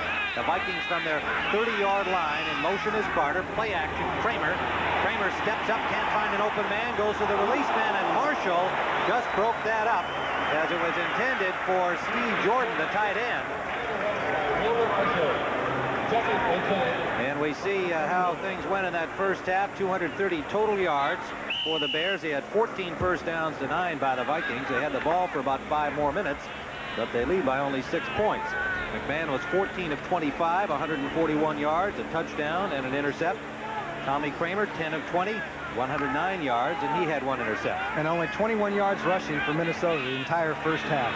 Walter Payton has 56 yards beginning the second half. 2nd and 10 Minnesota at the 30-yard line. Straight drop this time by Kramer. Sideliner, incomplete to Lewis. Couldn't quite hold on. The ball was outside. He was looking inside, then turned around. Could not hold on to the ball. On the coverage, Ken Taylor again. You know, that was a great play to Lewis that time, because the wide receivers in all these situations are going straight up the field on the fly pattern. This was a planned stop pattern because the Bears came on the blitz off their 46 defense, and this time Lewis was supposed to just stop, and he did. He stopped, but the ball was thrown just a little bit behind him. But that's a great pattern to run because these cornerbacks are just used to going with receivers up the field. Ben Taylor continues to work for Mike Richardson, who pulled a hamstring in the first half, back in the first quarter, actually. On second down, a long bomb downfield intended for Carter, and it is incomplete. On the third down, that was, pardon me, so it is now 4th down. The Vikings will have to punt. Anthony Carter coming over from the USFL. And picked up in a deal with the Miami Dolphins, who held his rights. Former Michigan star. Coleman into punt, stands at his 15-yard line, and Ken Taylor at the Bears' 25. That entire series only took 24 seconds. They ran 3 plays, only took 24 seconds. Throw, throw, throw. Coleman with the win, gets a good kick. Taylor has some real estate, running hard, takes quite a shot. Flags are down. He got over the 35. 47-yard punt, and a good 14-yard return for the rookie Taylor. Robert Smith, the man to really put the smash on him, and flags fell right at the point of contact. And there was also a flag earlier, too, so we could have a pre-possession penalty and a post-possession penalty. We'll have to see what happens. There may be one on each team. Referee Fred Wyant sorts it out with his staff, including today Dave Moss, Jerry Bergman, Joe Haynes, Rick Kantak, Joe Quinby, and Chuck McCallum.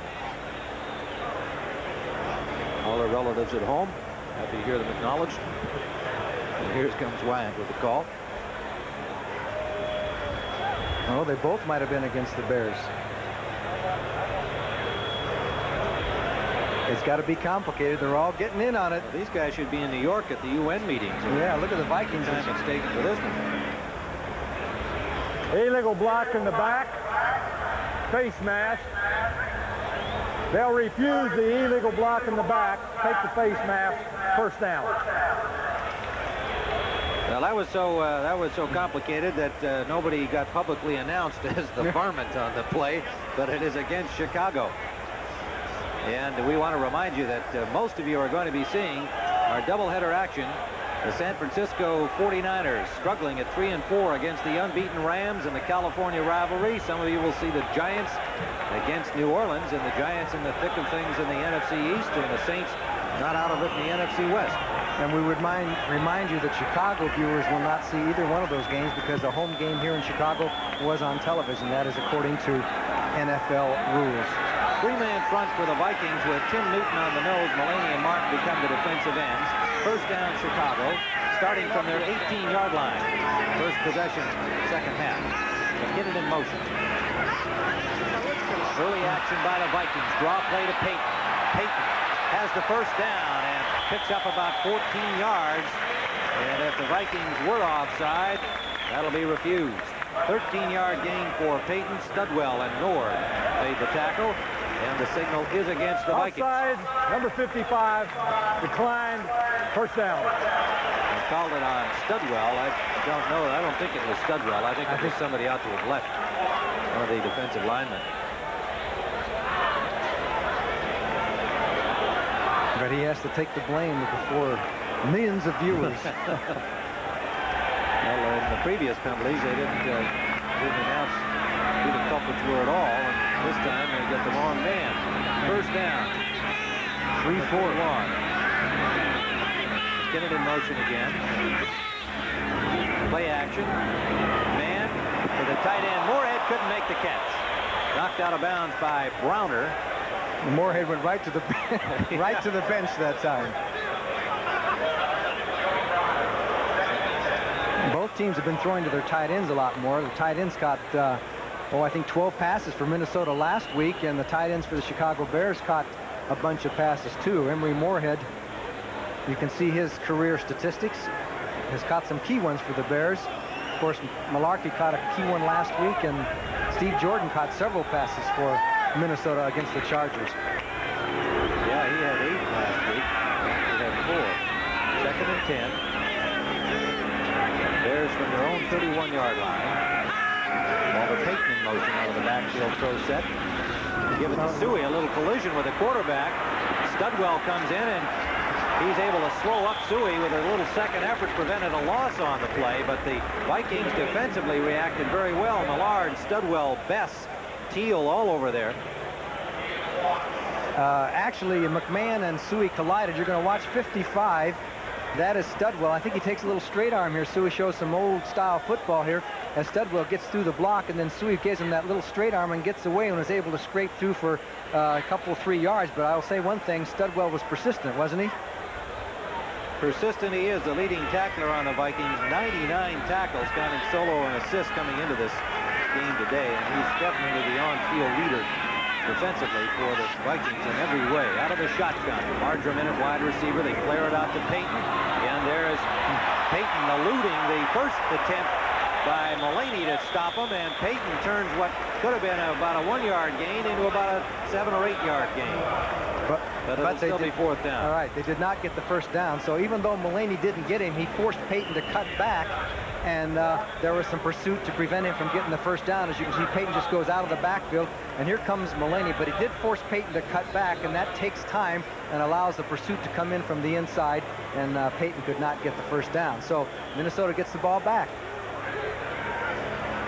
Maury Buford gets it from the 29-yard line of the Bears.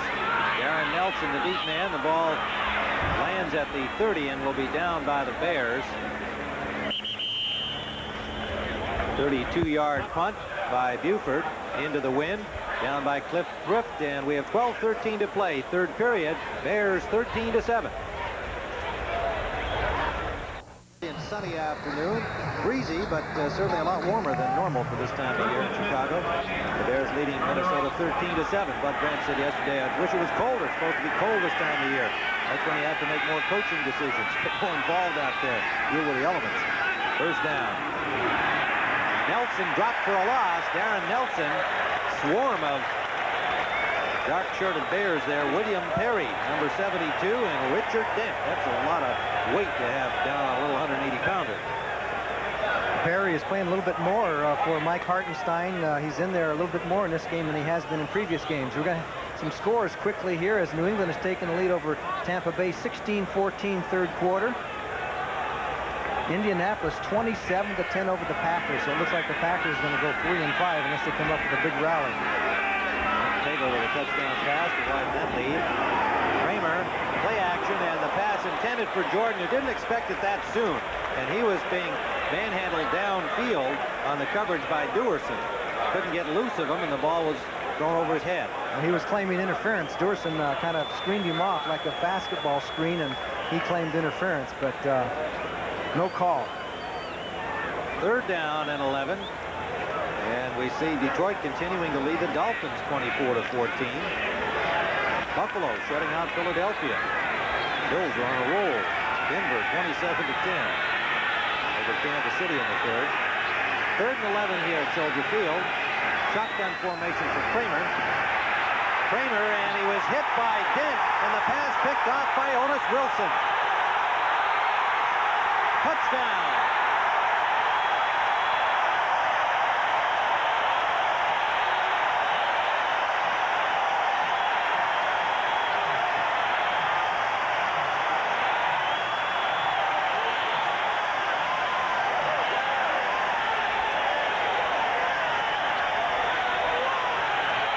The old Bear blitz does it again. As you can see, Richard Dent comes around and grabs him by the arm as he throws the ball and deflects it, and it bounces around, and Otis Wilson, number 55, picks it off. There was almost a tackle from behind there by Anthony Carter, and Wilson maintained his footing, got into the end zone, and the defense has put the Chicago Bears in good shape now. 23 yards for the touchdown off the interception, Otis Wilson. Butler for the point after.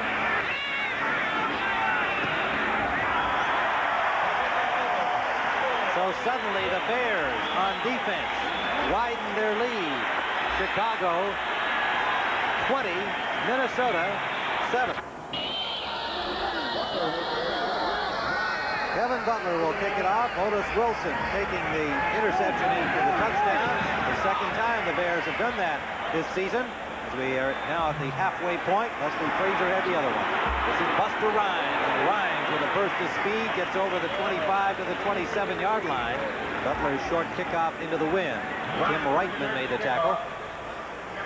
Let's take a look at how Richard Dent, watch the left of your screen, you see number 76, he's the right tackle, Tim Irwin for the Vikings, and he'll push off to his right, and Dent goes way around to the outside of him. Irwin doesn't have to block on Dent all that much because he's usually coming from the other side, and Dent, 95, batted the ball away, and there was Otis Wilson with the interception. Kramer now 10 of 25, 0 of 5 this half.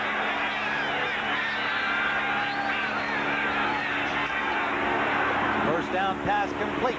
Jordan, number 83, to the 32-yard line. Dewerson and Singletary on the coverage made the stop. A gain of 4 yards. It'll leave a 2nd and 6 for the Vikes. Ball at their 31-yard line. Tommy Kramer taking the call from the sideline. He's saying, hurry it up, give it to me, as the coaches are trying to decide what they're going to send in. And of course, the clock continues to run. Kramer now 11 of 26. He's had much better statistics before. Well, he's had his best days at home against the Bears. He's been a successful quarterback overall. 4-1 at home in victories, 1-2 here at Soldier Field. Now Dent's rushing from the same side again. Quick pass to Leo Lewis. He's got real estate. Lewis tripped up by Fensick. The ball comes loose, but he was downed by Wilbur Marshall at the 47-yard line of the Bears. Leo Lewis becoming the big play man for the Vikings. Okay, the Bears off the 46 defense. Now Kramer spots what's happening, just goes with a quick post and give Lewis a good mark there for recognizing, just takes off in front of Taylor, almost breaks it. If Wilbur Marshall hadn't come from the backside, number 58 right there, and made sure of the tackle as Lewis was ready to break it there if he had maintained his footing. So big play by Tommy Kramer and Leo Lewis, the Vikings back in business. His 3rd catch, 62 yards on the day, and 20-yard gainer. First down, Vikings in Bear territory at the 48. Play action. Sideliner, complete. Lewis again. Lewis had just turned around and the ball was there in front of Fensick. And that's really almost not a sideliner, Tim, because they're running off that fly pattern, and instead of going straight down the field, it's a timing pass where as soon as he feels he's got the defensive back running, he stops, because so many times they're running those fly patterns, and that's what you call timing. He hadn't even turned yet. Now he turns, the ball is almost there. That is precision passing, Beautiful my friends. Job. Almost like a long hook, isn't it? Right. Excellent play to the 31-yard line of the Bears. Perry still in defensively for Chicago. Lewis goes wide left. Anthony Carter wide right. Anderson, the lone setback. He's calling an audible, I think. Alfred Anderson, he's got a hole and picks up about 5. Good second effort by the big man from Baylor. Bears leading 20-7, 8:35, winding down in the third quarter. Marshall and Fensick on the tackle on that play. It'll be 2nd and a long 4. Alfred Anderson missed 3 games with the knee injury suffered in the first go-round against the Bears back on September 19th. Got into action last week against San Diego, primarily a passing game. That's their longest rush of the day by the Vikings. 6 yards to carry. So 2nd and 4. And the pass out to Malarkey, the tight end. He has a first down at the 14-yard line. Oh, what a great job by Kramer that time, because Dent was coming through slick and clean, and he had to get it up and over Dent and quickly. Now watch what Kramer, as he does, he has the fake, he's got his back to the backside. Here comes Dent right there, and he just threw it right over him and dumped the ball off to Malarkey, and Malarkey took it right down, finally knocked out of bounds. This is a nice drive by Minnesota. Perry comes out of the defensive unit, and Mike Hartenstein comes back in.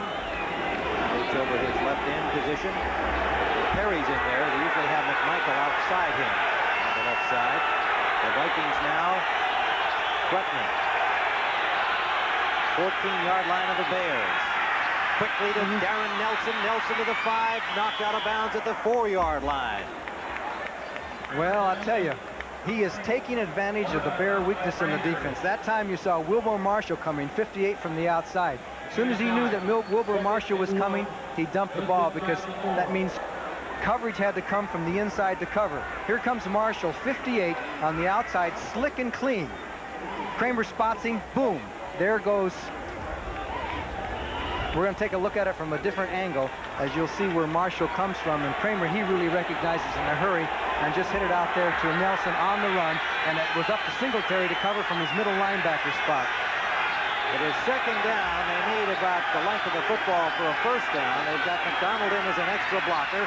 Anderson picks up the first down yardage. And about a gain of maybe 2, they'll spot the ball near the 2-yard line, where it'll be 1st and goal for the Vikings. Well, Alfred Anderson is that big man they could use. They could have used him a few games ago when he was injured, in a couple of games they lost on the 1-yard line. And, of course, with Ted Brown out, you know, he's even more valuable to have him in there. Kramer was 0 for 5. We commented just a few minutes ago at the beginning of this second half. He's now hit 5 in a row for 63 yards, and he has 1st and goal. Alan Rice is in the game at running back. Nelson is out. The 2 bigger backs are in. Ted Brown favoring the Charlie horse. Not been in action yet, and they stack up Alan Rice. Chris Martin and Brown, the 2 injured Vikings, both in uniform, but not expected to see action today. Alan Rice, the 2nd-year man from Baylor, stacked up probably a gain of maybe a half yard at the most, if anything. 2nd and goal. Bud Grant does not want any deja vu here. They've had some problems on their short yardage situations, although he disdained the use of somebody like Newton or Curtis Rouse. Of course, you'd have to take Rouse off of offensive line. That wouldn't make much sense. Nelson is back in. I think they got to go up and over, because the Bears are submarining quite a bit. Now the crowd in the end zone, making it impossible for Kramer to get his signals to his teammates. So he goes back to discuss that with Wyatt, the referee. Well, usually the noise factor is much bigger up there in Minnesota. Yeah, that's where the noise really takes place. Yeah, it comes off the roof. Here it comes off the lake. 2nd and goal, just inside the 2-yard line. Bears lead 20-7. Vikings with 6:40 remaining in the 3rd period. Now the Bear players are exhorting their fans to please knock off the noise. Notice Mike Singletary, he's number 50. He's back there ready to play, and he's about 4 yards off the line of scrimmage. And he's going to head for wherever the back comes from. If we take a good look at Mike Singletary, now watch him. He's ready to watch the action and fly through wherever the hole is. In motion, Jordan. Play action. Pass. Nelson broken up. Incomplete. Marshall has the ball, but they rule it Well, no. I think they're ruling the interception with him down. Marshall's still running downfield. I don't think with the roar of the crowd he realizes the play is over. And he goes all the way to the end zone. About 94 yards and spiked the ball. But he's just going to discover any second now that they're going to have it way back at their own 3-yard line.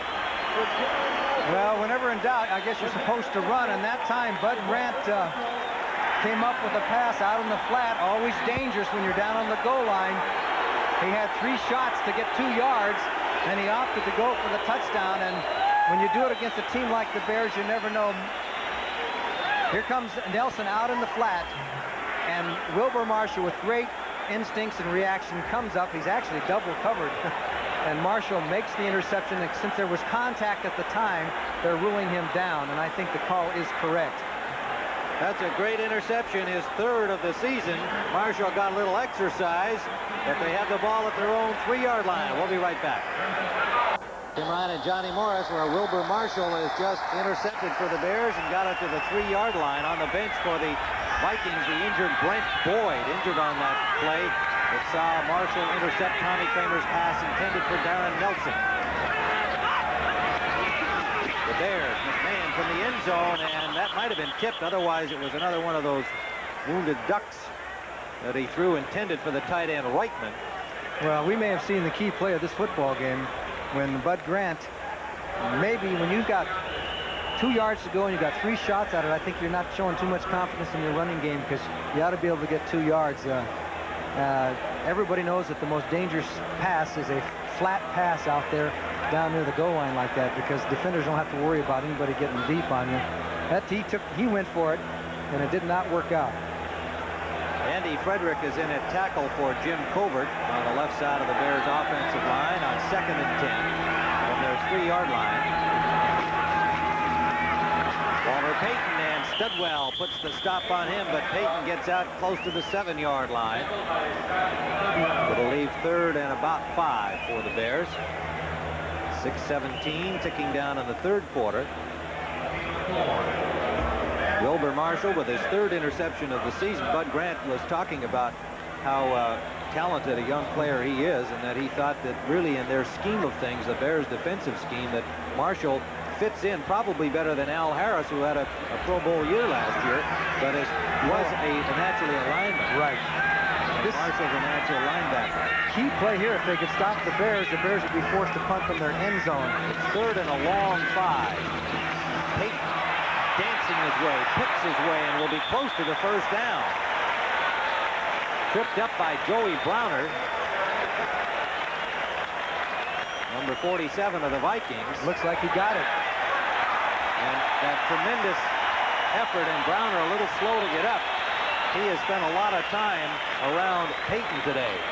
11 carries, 80 yards now for Walter Payton.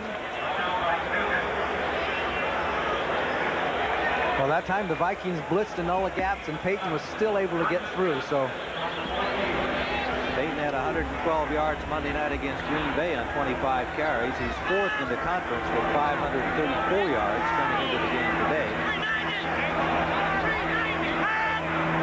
First down, Chicago. Some early action. Flags are down. McMahon eludes the rush and now takes it out of bounds with Mark Mullaney in pursuit.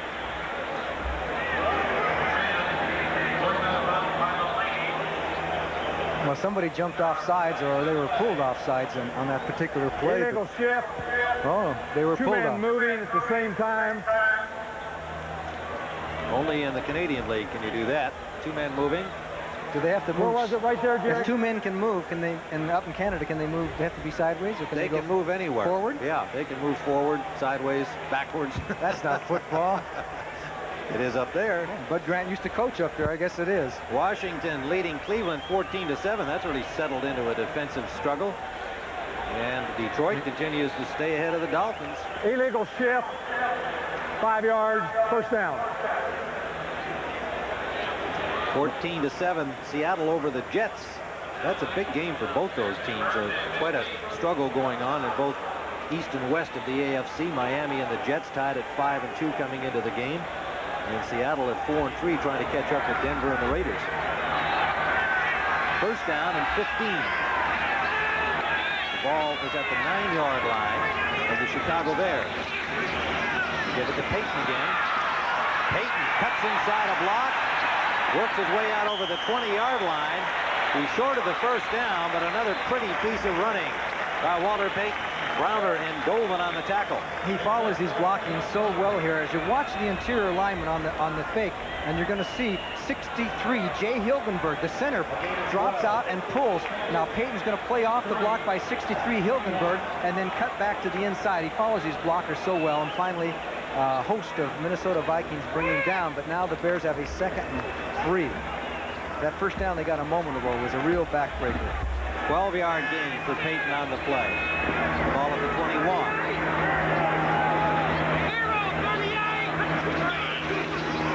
Payton behind Suey. Studwell put the stop on him, but it looks like he has the first down again.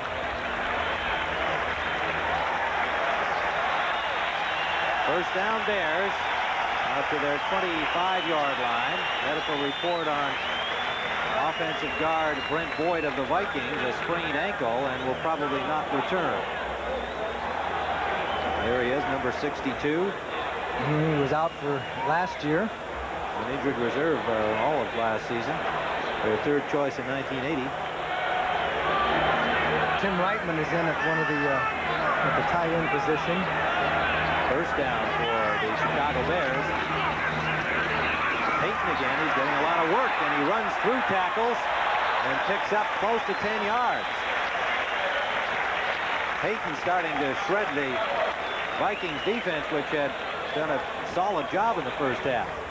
And watch him bounce off a tackle here. This is kind of slips and then comes back behind the slip blocks, and he'll get a boost from Chris Goldman, 56. He just boosts right out of it and goes forward for a couple more yards. And now what we're seeing is what we thought maybe at the beginning of the game, that the Bears would try and pound out some yardage and control the ball. Now they're controlling the ball. And he's over the 100-yard mark, 104 on the day on 14 carries, the 67th time that he's done that in his NFL career. 2nd and a football. They give us to Suey. Suey with a big hole. Stack of Vikings throw him back, but he has the first down and then some to the 40-yard line of Chicago.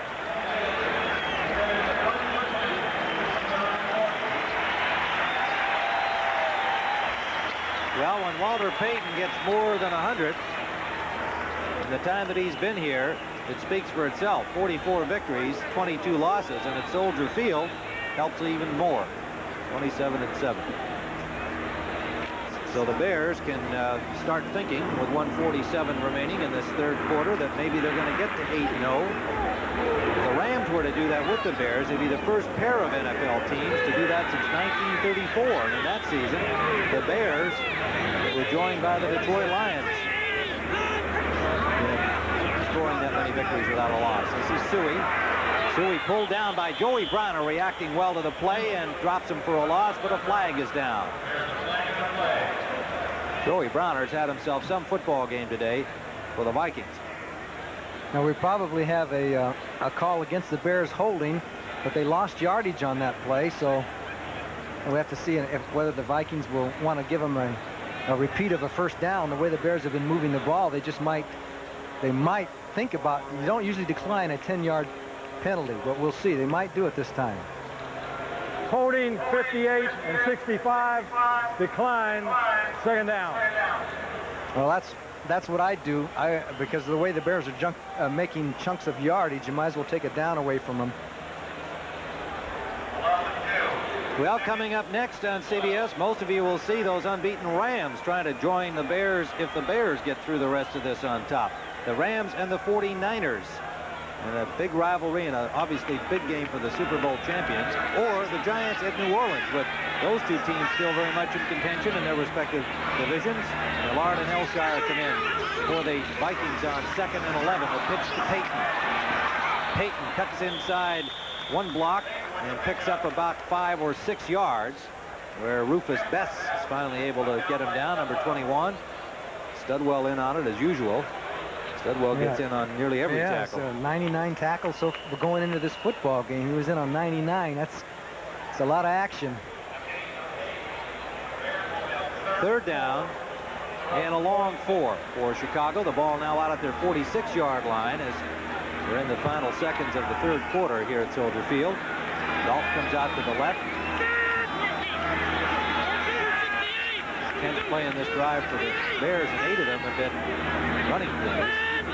And they've been working. Well, this time it doesn't. Peyton met behind the line by Mark Mullaney, the veteran from Colorado State. Hello, Walter. Stopped him for a loss of about a yard. And he helped him up nicely, too. So that's the end of the third quarter at Soldier Field with the score. The Bears 20, the Vikings 7. Fans have been introduced to some Bear fans because they've got big Bear buttons on. But they're definitely outfitted as Viking stalwarts. I'd say they're surrounded, too. Well, it's a nice warm day down there in the sun. Aaron Nelson waiting. The punt from Buford. And it rolls into the end zone. Sean Gale trying to keep it out. Unable to do so. A 55-yard punt. And the Vikings will start from their own 20. And looking at the stats through the third quarter, you can see the Bears have now got 18 first downs to 13 by the Vikings. And nearly 300 yards of offense. Those 3 turnovers, costly of course, and the worst of them being the interception by Wilson, taken in for a score. And then the next one with him in scoring position, having it picked off by Marshall. And they've been starting in reasonably good field position, but those 2 interceptions stopping anything they've gotten started. Kramer for Darren Nelson and forced out by Dewerson at the 24-yard line. It'll be 2nd and 6.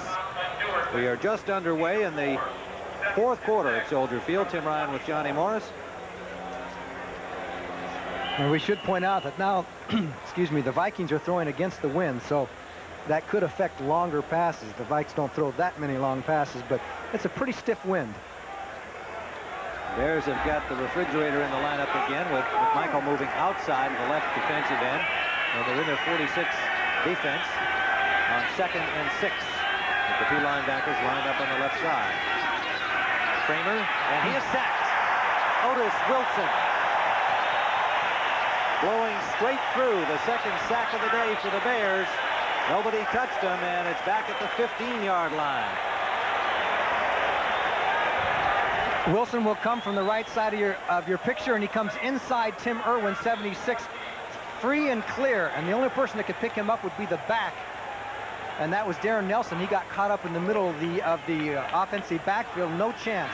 And that's the 46 defense with those linebackers, 2 of them over on that one side of the line. Now they're going into the 46 again over on this side of the line. You can see 58 and 55. 3rd down and 15 out of the shotgun. Kramer buried again. Dan Hampton, and right with him, number 72, William Anthony Perry, and right behind him, Otis Wilson. Flag down on the play, and I think that comes from a little action after the tackle. I think it was Tim Irwin and Wilbur Marshall who got into it.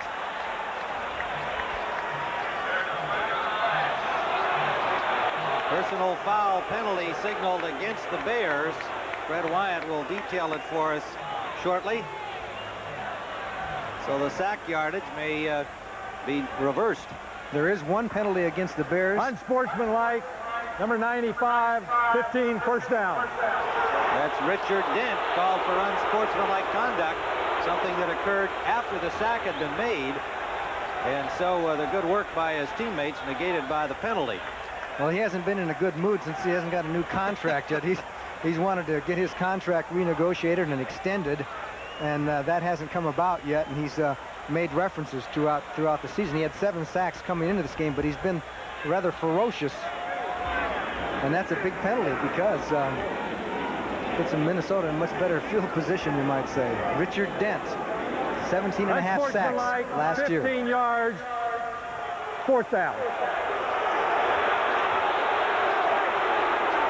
Well, that penalty used to be automatic first down.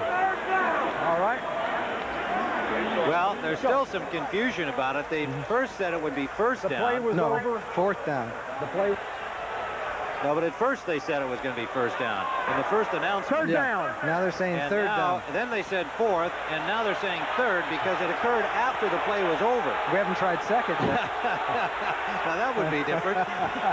But third down remains. In other words, it was third down, and because it occurred after the sack had been made and the play was effectively over, the unsportsmanlike conduct occurred. So the yardage is marked off, but the down remains the same. What has happened is that Mike Ditka's team and the defense especially, they blitz according to a weakness in the offensive line.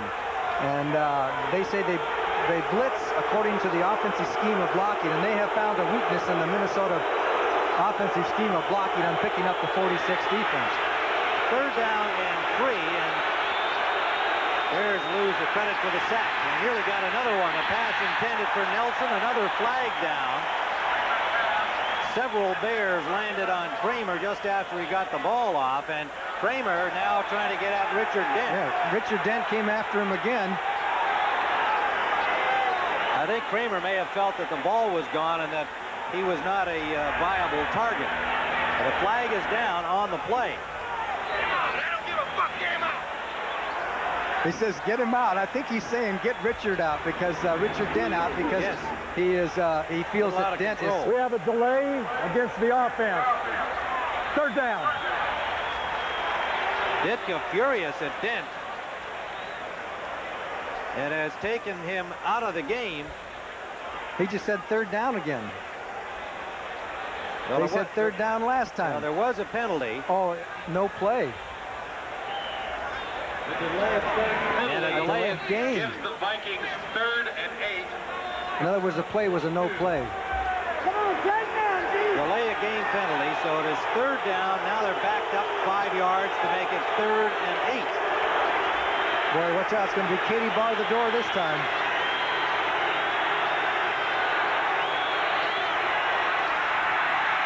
Kramer gets some time, hits the pass, another flag down.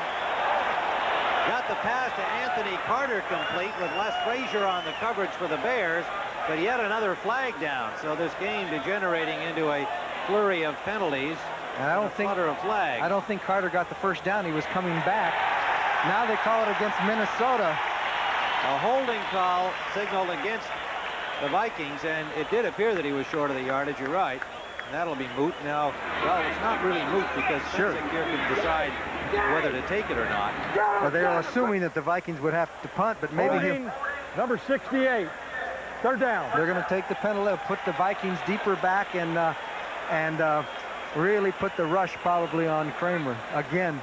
They needed about a half yard had they refused it, and it would have been fourth down. 13:59 still to play in regulation time. And I believe Tyrone Keys, yes, 18 yards. the Keys that's come in for Dent. Yes.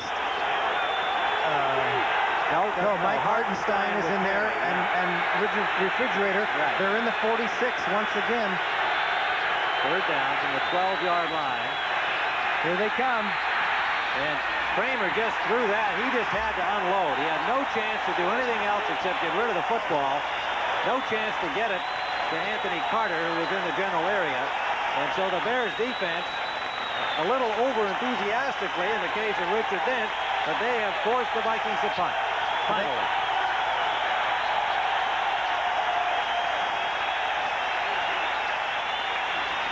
Coleman will stand in his end zone.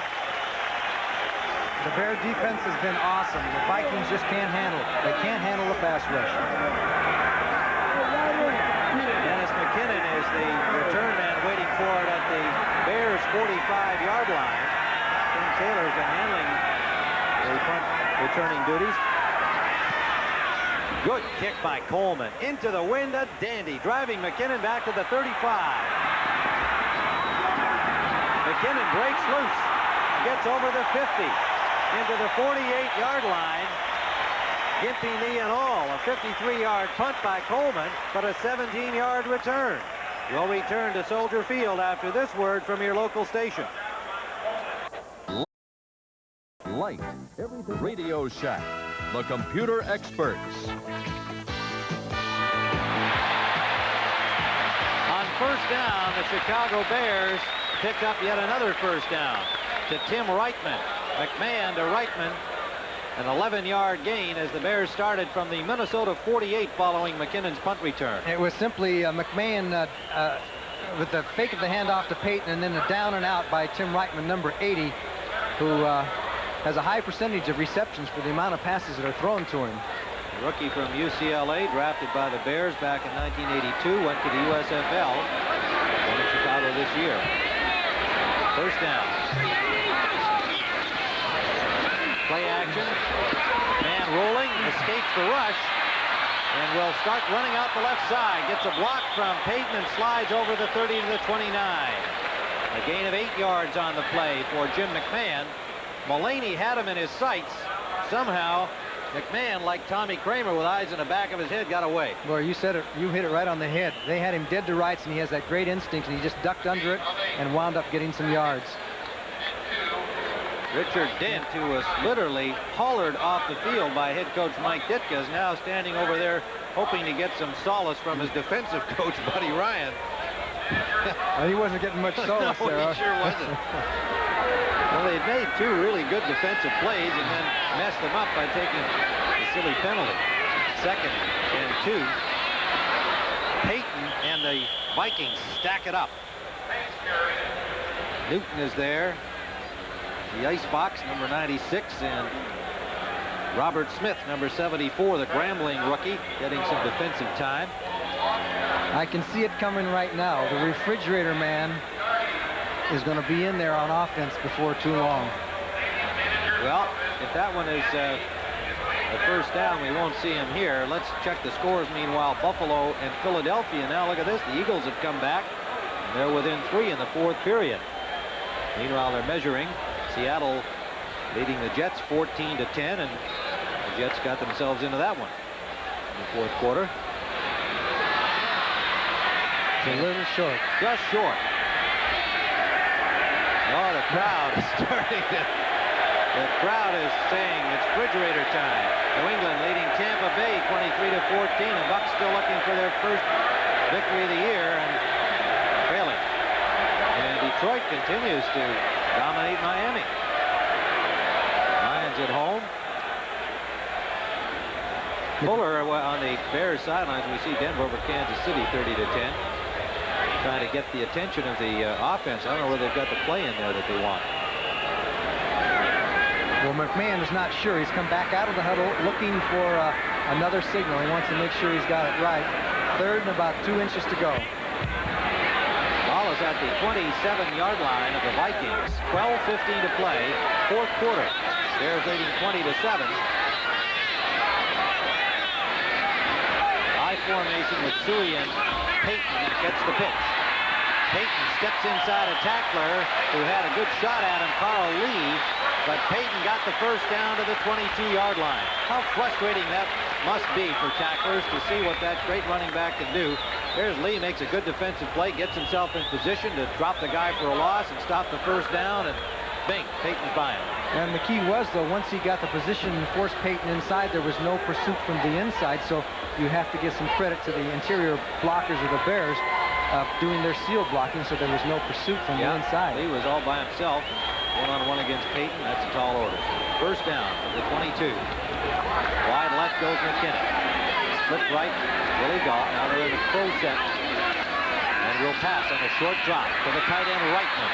And Browner hits him immediately. There'll be a gain of maybe 2 yards at the most. Joey Browner has been outstanding today for the Minnesota Vikings from the safety spot. Well, he really has. I think it's because he's got a spot now. The home. He's the safety, the strong safety, and he knows where he's going to be. He's adapted to the position and he plays. He's just played a super game. He really has. 6'2", 205 pounds. I mean, he's just an ideal size because he's also got very good speed. So he can be punishing against the run. He can cover on the pass. And he's had himself a fine afternoon. 2nd and 8 from the 20-yard line. Oliver Payton, and he has dropped this time, got maybe to the line of scrimmage, and it was Doug Martin, number 79, wrapping him up. 19 carries for 118 yards on the day. The Vikings have rushed the ball only 13 times for 29 yards. There's the differential right there.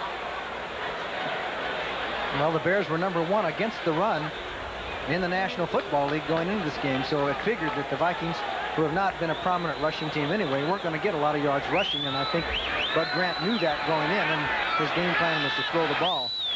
3 wide receivers on 3rd down and 8 for the Bears. Willie Gall in motion off the halfback spot. Screen to Payton, one-hand catch, gets a block, and Payton, touchdown.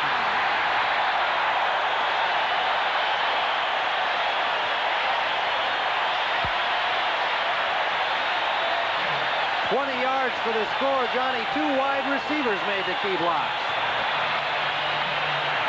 Yes, and you saw Willie Galt was running all over the place there out of his motion. 83 back one way and then back the other way, and then he waits as McMahon goes back and just flips it. Just almost didn't get the pass off, looked like there, but they had him suckered in. Now here comes Payton, 34, makes a super grab, gets the block there from Hilgenberg, and then downfield was Brad Anderson throwing the final block, but that was an easy one. Once Payton gets within 5 yards, he's going to make it whether there's a blocker or not. Fuller will hold for Kevin Butler. So with 9:36 to play in regulation time, the Bears have now taken a 27-7 lead. Walter, that following our doubleheader action today, you'll have this lineup tonight on CBS. 60 Minutes, followed by Murder, She Wrote, Crazy Like a Fox, and Trapper John M.D., our outstanding lineup of Sunday night entertainment. And, of course, we've got more football action to follow around the nation. The Rams and the 49ers, most of you will be watching, and the Giants and the New Orleans Saints going into some of the cities around the country. 8th touchdown of the season for the wondrous one. Buster Rhymes, a deep man for Butler's kickoff. Comes down at the 4-yard line, and Buster Rhymes will bring it up, and he is moving. Rhymes inside Bear territory, tackled from behind by Dennis Gentry. Some guys have the knack. Buster Rhymes has it. A 49-yard kickoff return.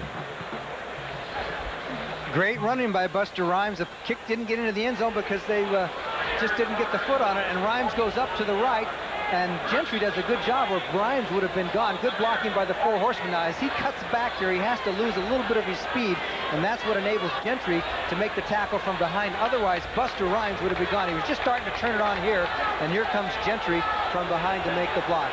Minnesota Vikings have a big chore now. Wade Wilson has come in at quarterback, replacing Tommy Kramer.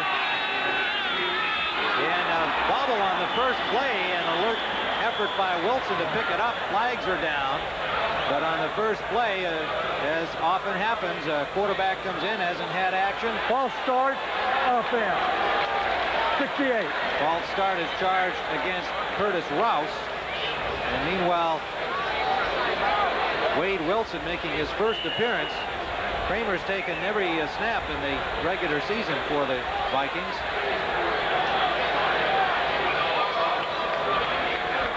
So Wilson and Swilly having a little problem with the first snap, and 5-yard penalty on the false start charge against Rouse.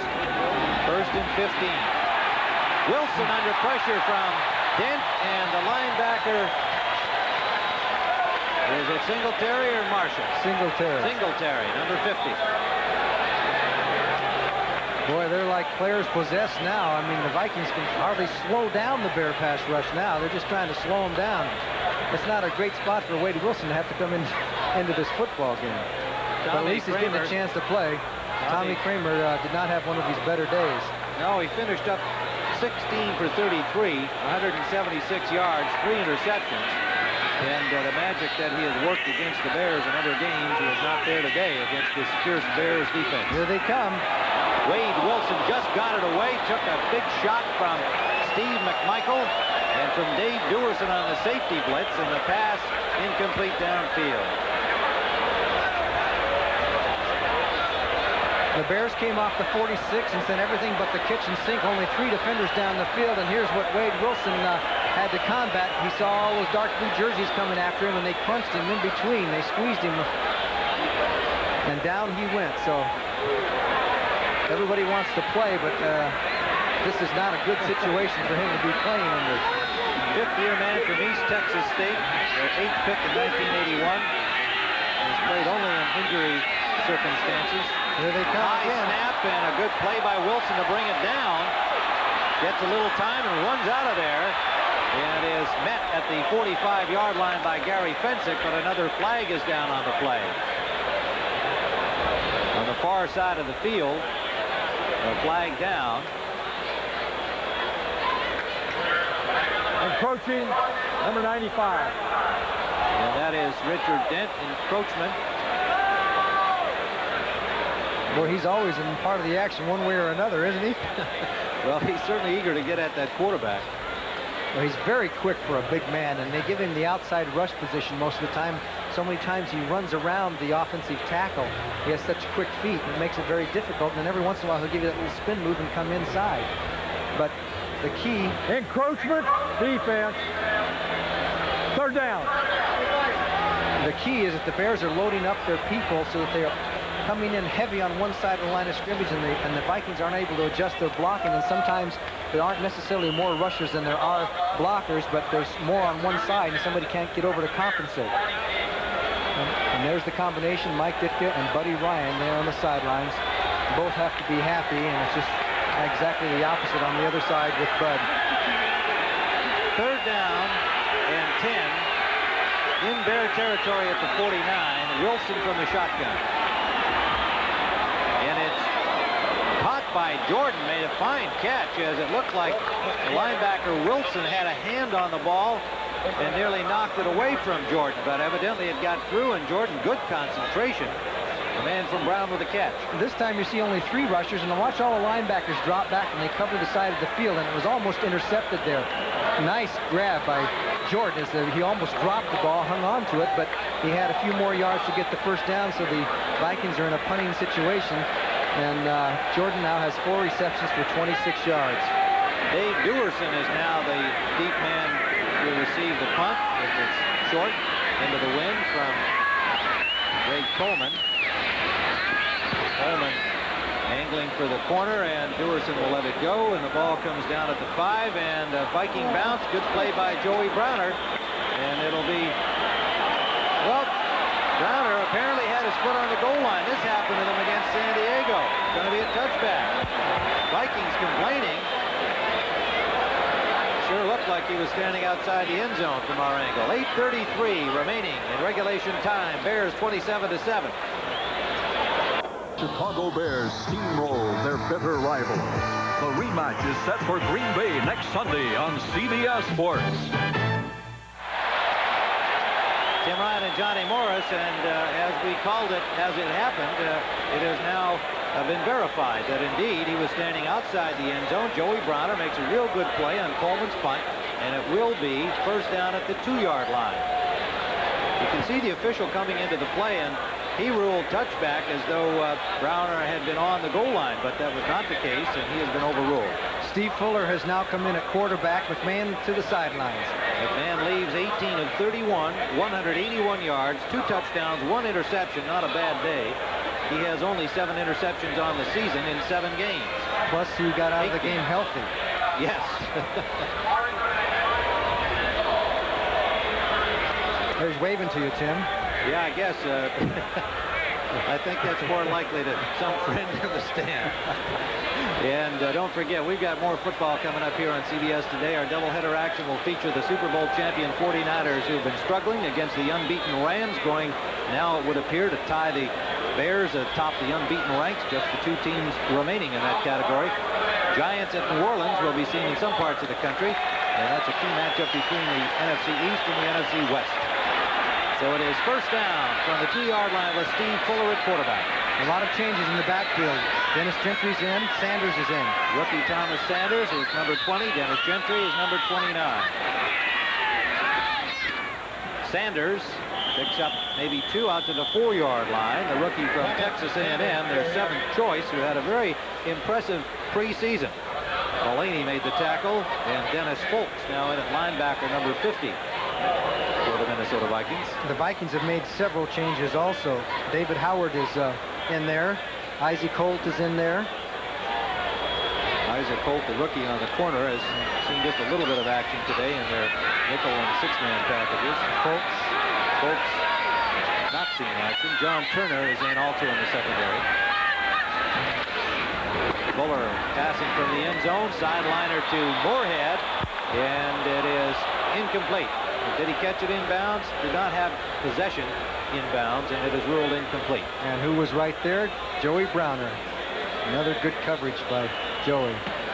Well, we mentioned earlier the Bears and the Rams, if they both are winners today, would be the first team's first pair since 1934. That year, the Bears and the Lions each won 10 consecutive games. The Bears finished the season at 13-0, went on to the title game against the Giants and lost. And this victory today will give them their best start since 1942. They went 11-0 that season. And Mike Ditka hoping that this great year, this great start will have them in the Super Bowl. Fuller fell stumbling in the end zone, and there'll be a safety, and it's Neil Elshire, number 73, the veteran from Oregon, dropping him in the end zone. Fuller started to roll, seemed to lose his footing a little bit. Elshire was there to pounce on him. It's almost like his knee gave out on him here. Just, if we can watch his foot there, he just, well, you can give a little credit there to Elshire too to cause that. All right, 7:45 remaining. Bears 27, Minnesota 9. At his own 15-yard line, and 3 Bears stack him up at about the 23. Darren Nelson returning Buford's free kick. Sanders made the tackle along with Dennis Gentry. So the Vikings will start from their 23 with 7:33 to go, and we just had a whirlwind visit in the booth from Olympic silver medal ski champion Billy Kidd, who's also the commentator on CBS coverage of World Cup ski events. Told us he's going to be skiing here on the 9th of November. It's worth a trip back to see anybody go skiing in Chicago. It's got to be off a molehill. Yeah, well, apparently he said he's going to build a ramp of some kind, so that'll be worth seeing. Wade Wilson continues at quarterback. And the Bears are leaving their big guns in on defense. First down, Minnesota. Oh. Up the middle to the tight end, Jordan. Good job to hold on. Steve Jordan makes the catch against tight coverage from Fensick and Dewerson.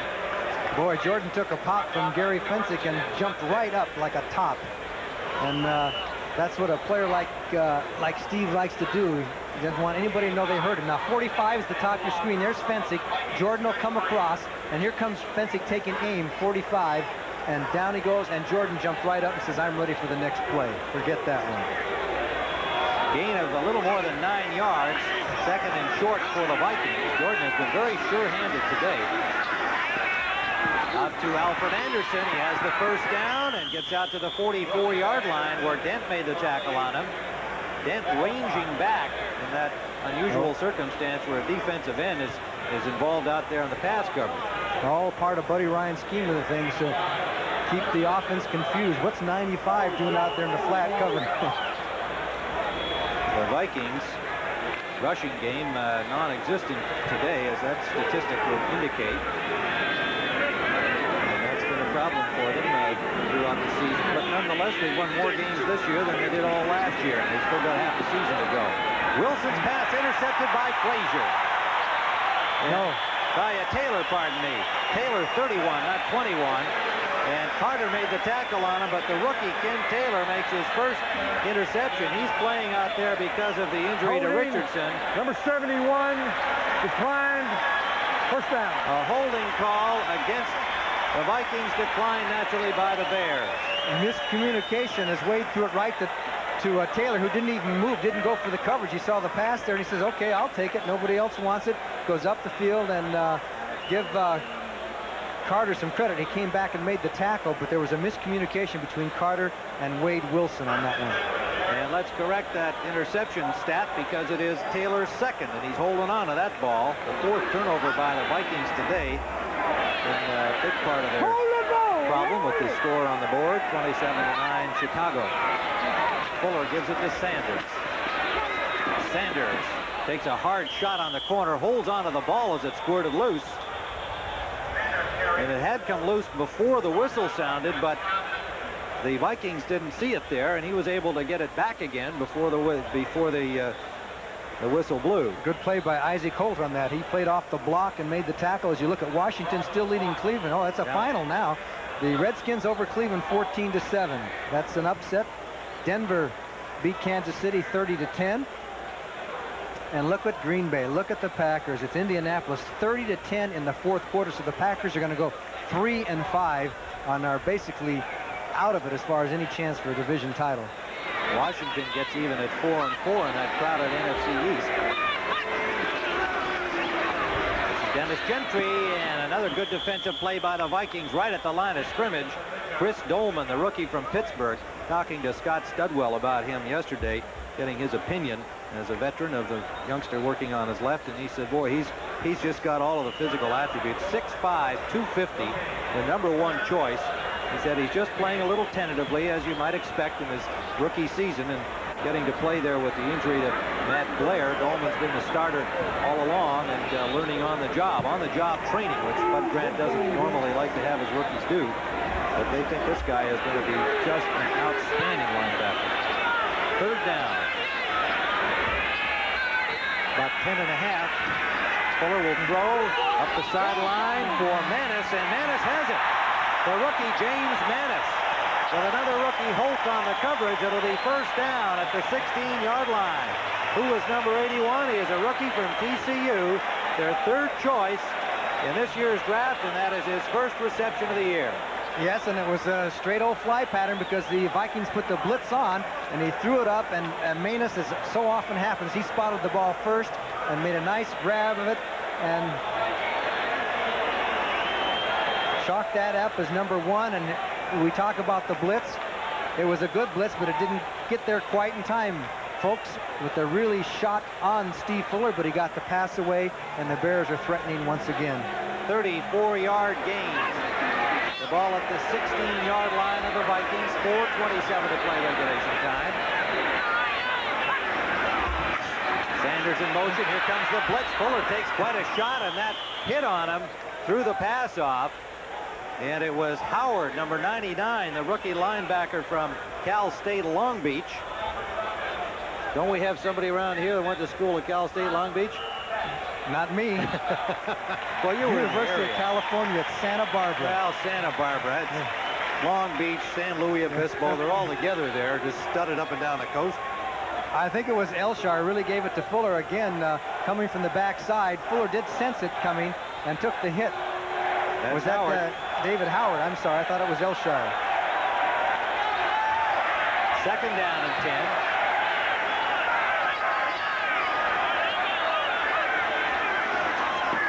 Fumble on the play. Sanders just didn't get the handle on the ball on the handoff from Fuller, and it may be Viking ball. And yes, it is. Minnesota recovers the fumble, and the Bears are stopped at the 17-yard line of the Vikings. And it looks like it's number 52, Dennis Johnson, who came up with a loose ball. So the Vikings with 4:14 have some time to try to get it upfield. And remember, at the end of this game, we'll be going to our doubleheader action, and you'll see either the 49ers and the Rams. Most of you will. The battle for California. The Rams trying to stay even with the Bears, and the Giants will be in New Orleans. Next week, our action begins with the NFL today. The Chicago Bears will be at Green Bay. The Vikings will be at home against Detroit. And other games, Philadelphia at San Francisco. The Buccaneers in New York against the Giants. The Meadowlands and New Jersey, to be more accurate. Wilson is swarmed under and sacked. Back close to the 5-yard line. Hartenstein and Keys combining on the sack.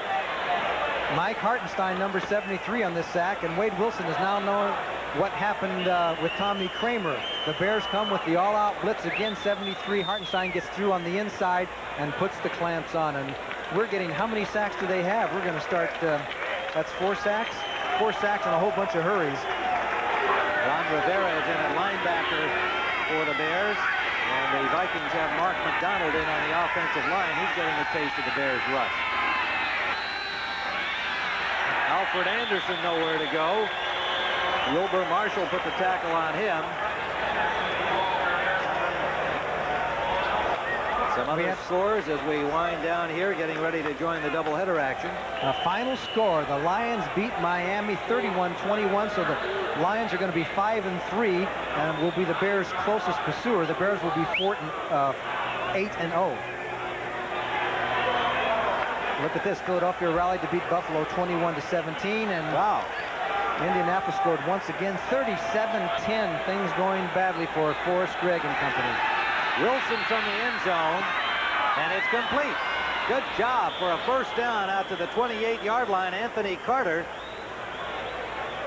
Yeah, the Vikings come out from the shadow of the goalpost and get it to the 29-yard line. A 20-yard gainer from Wilson to Anthony Carter. Fensick and Ken Taylor on the tackle. This telecast presented by authority of the National Football League, intended for the private use of our audience. Any rebroadcast or other use of the telecast without the express written consent of the Chicago Bears and the National Football League is prohibited. Well, you know, Bud Grant is not used to taking defeats like this one. This is ends up being a pretty lopsided game with the Bears defense dominating as the game progressed. 2:18 to go. Wilson going deep and just overthrows Anthony Carter down the right sideline. Carter was behind Ken Taylor, but the pass a little overthrown. Wilson showing the strength of his arm. That was about 50, 60 yards in the air. Anyway, to continue my comments about Bud Grant, is he saw this 46 defense. They use it a little bit as the Vikings use it a little bit. He saw that his team could not handle that strategically. They weren't getting beat so much muscling. Yes, they were getting beat by muscle too, but they were getting tricked there in that offensive line. And it's not very often that a Bud Grant team can't handle something as far as the strategy of the game is concerned. So I'm sure they're going to go to the drawing boards and work on that. Yeah, they were down just 13-7 at the half, and it looked like there was obviously lots of time for them to get back. But in the second half, Bears defense did it all. That's Alfred Anderson unable to hold on to Wilson's pass. It was there, but it's incomplete. Let's go to Brent Musburger at our studios in New York for an update. Well, Tim and Johnny, perhaps the Detroit Lions are for real after all. They hosted, no, make it roasted, the Miami Dolphins today in the Silverdome. 3 touchdown passes by Eric Hipple. That one to Leonard Thompson. They win it by 10 points. Back to Tim and Johnny. I like that Leonard Thompson. Glad to see him get an important score in that game. He's been a tough veteran for a long time for the Lions. Still a big play receiver. Made one there against the Dolphins. Third down, 3rd and 10. Eric Hipple looks like he had a good day in Detroit. Here they come. Wilson gets some time up the middle. Nice catch by Jones. Fensick cut him out from underneath, and Jones held on. A high catch, high pass, and a high catch, too, for that matter, by Mike Jones. 5'11", 175-pounder went up for it. We've reached the 2-minute warning with the Bears on top, 27-9. Tim Ryan and Johnny Morris back at Soldier Field. It's been a beautiful afternoon for football, but the conditions weren't bad enough for the Vikings. They'd like it a little nastier as we look at Walter Payton and Jim McMahon getting a rest on the sidelines for the conclusion of this game. McMahon finished 18 of 31, 181 yards, 2 touchdowns and an interception, along with his bruised butt and sore ankle. Payton had 19 rushes, 118 yards, 5 catches for another 37 and a touchdown. Wilson going deep, and it's intended for Jones, and that just missed. Just off the fingertips of Mike Jones. Wilson, again, showing he has no problem throwing the ball downfield. He's got a real gun. 6'3", 210-pounder. But he's 2nd and 10. Wilson 5 of 11 now for 60 yards and 1 interception.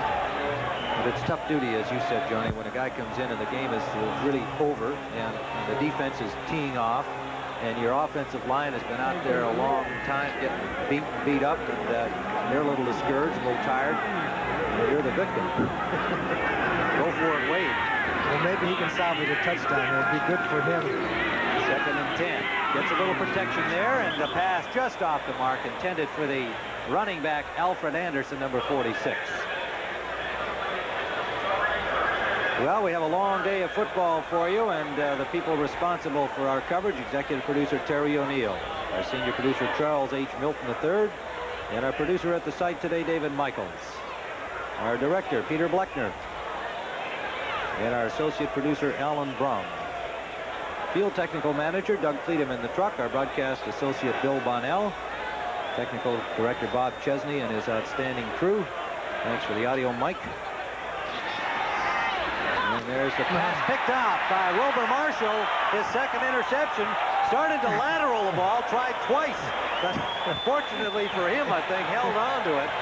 He wanted a lateral, didn't he? He was sure looking for did. somebody. And that's his 2nd pickoff of the day. The 2nd interception suffered by Wade Wilson.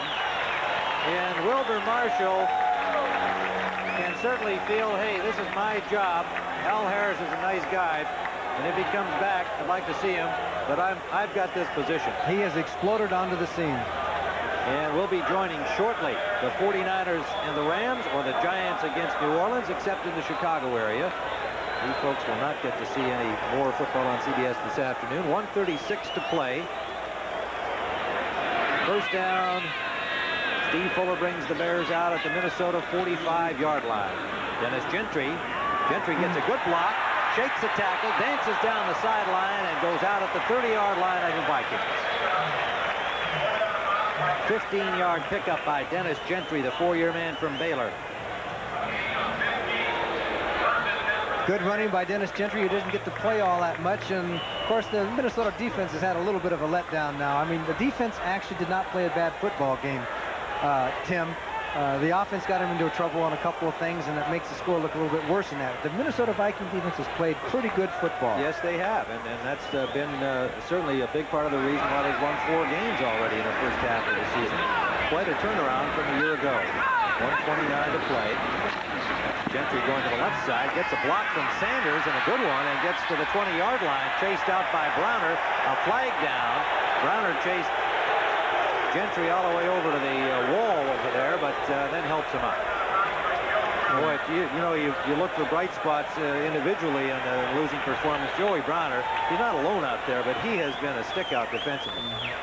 Well, if you go back and just think about this football game, and you think of the deflected pass that Otis Wilson took in. Face mask, number 47, 5 yards.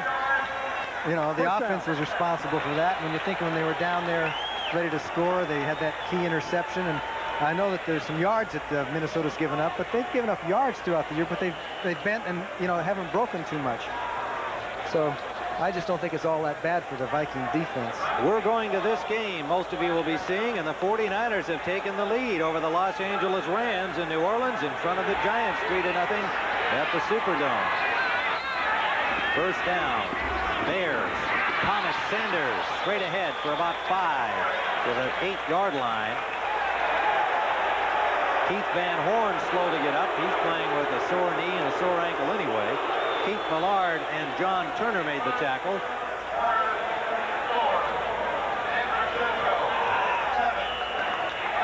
It'll be 2nd down and about 5 to the first down. They need to get to the 3-yard line. The fans just reacted to the Ram 49er score because they know that the Bears would be the only unbeaten team. As you look at William Perry, the refrigerator, will he get in this game? Bud Grant says we might not even see him on offense, and he was right about that. It's possible, unless the Bears get down to the 1 with Mike Ditka, send him in there. With the Vikings think they're rubbing it in. That's the thing. Yeah, I don't think they would. That'll be my guess. Here's Gentry. Inside the 5 to about the 3-yard line, and he may have first down yardage there. 23 seconds left on the clock. Fuller looking over for the play. They're letting the clock is running. And 14 seconds, and they'll let it count down. Or will they? Yep, they're going to let it count down. Yep. All right, so the Chicago Bears go to 8-0 with a 27-9 victory for Johnny Morris. Tim Ryan, so long from so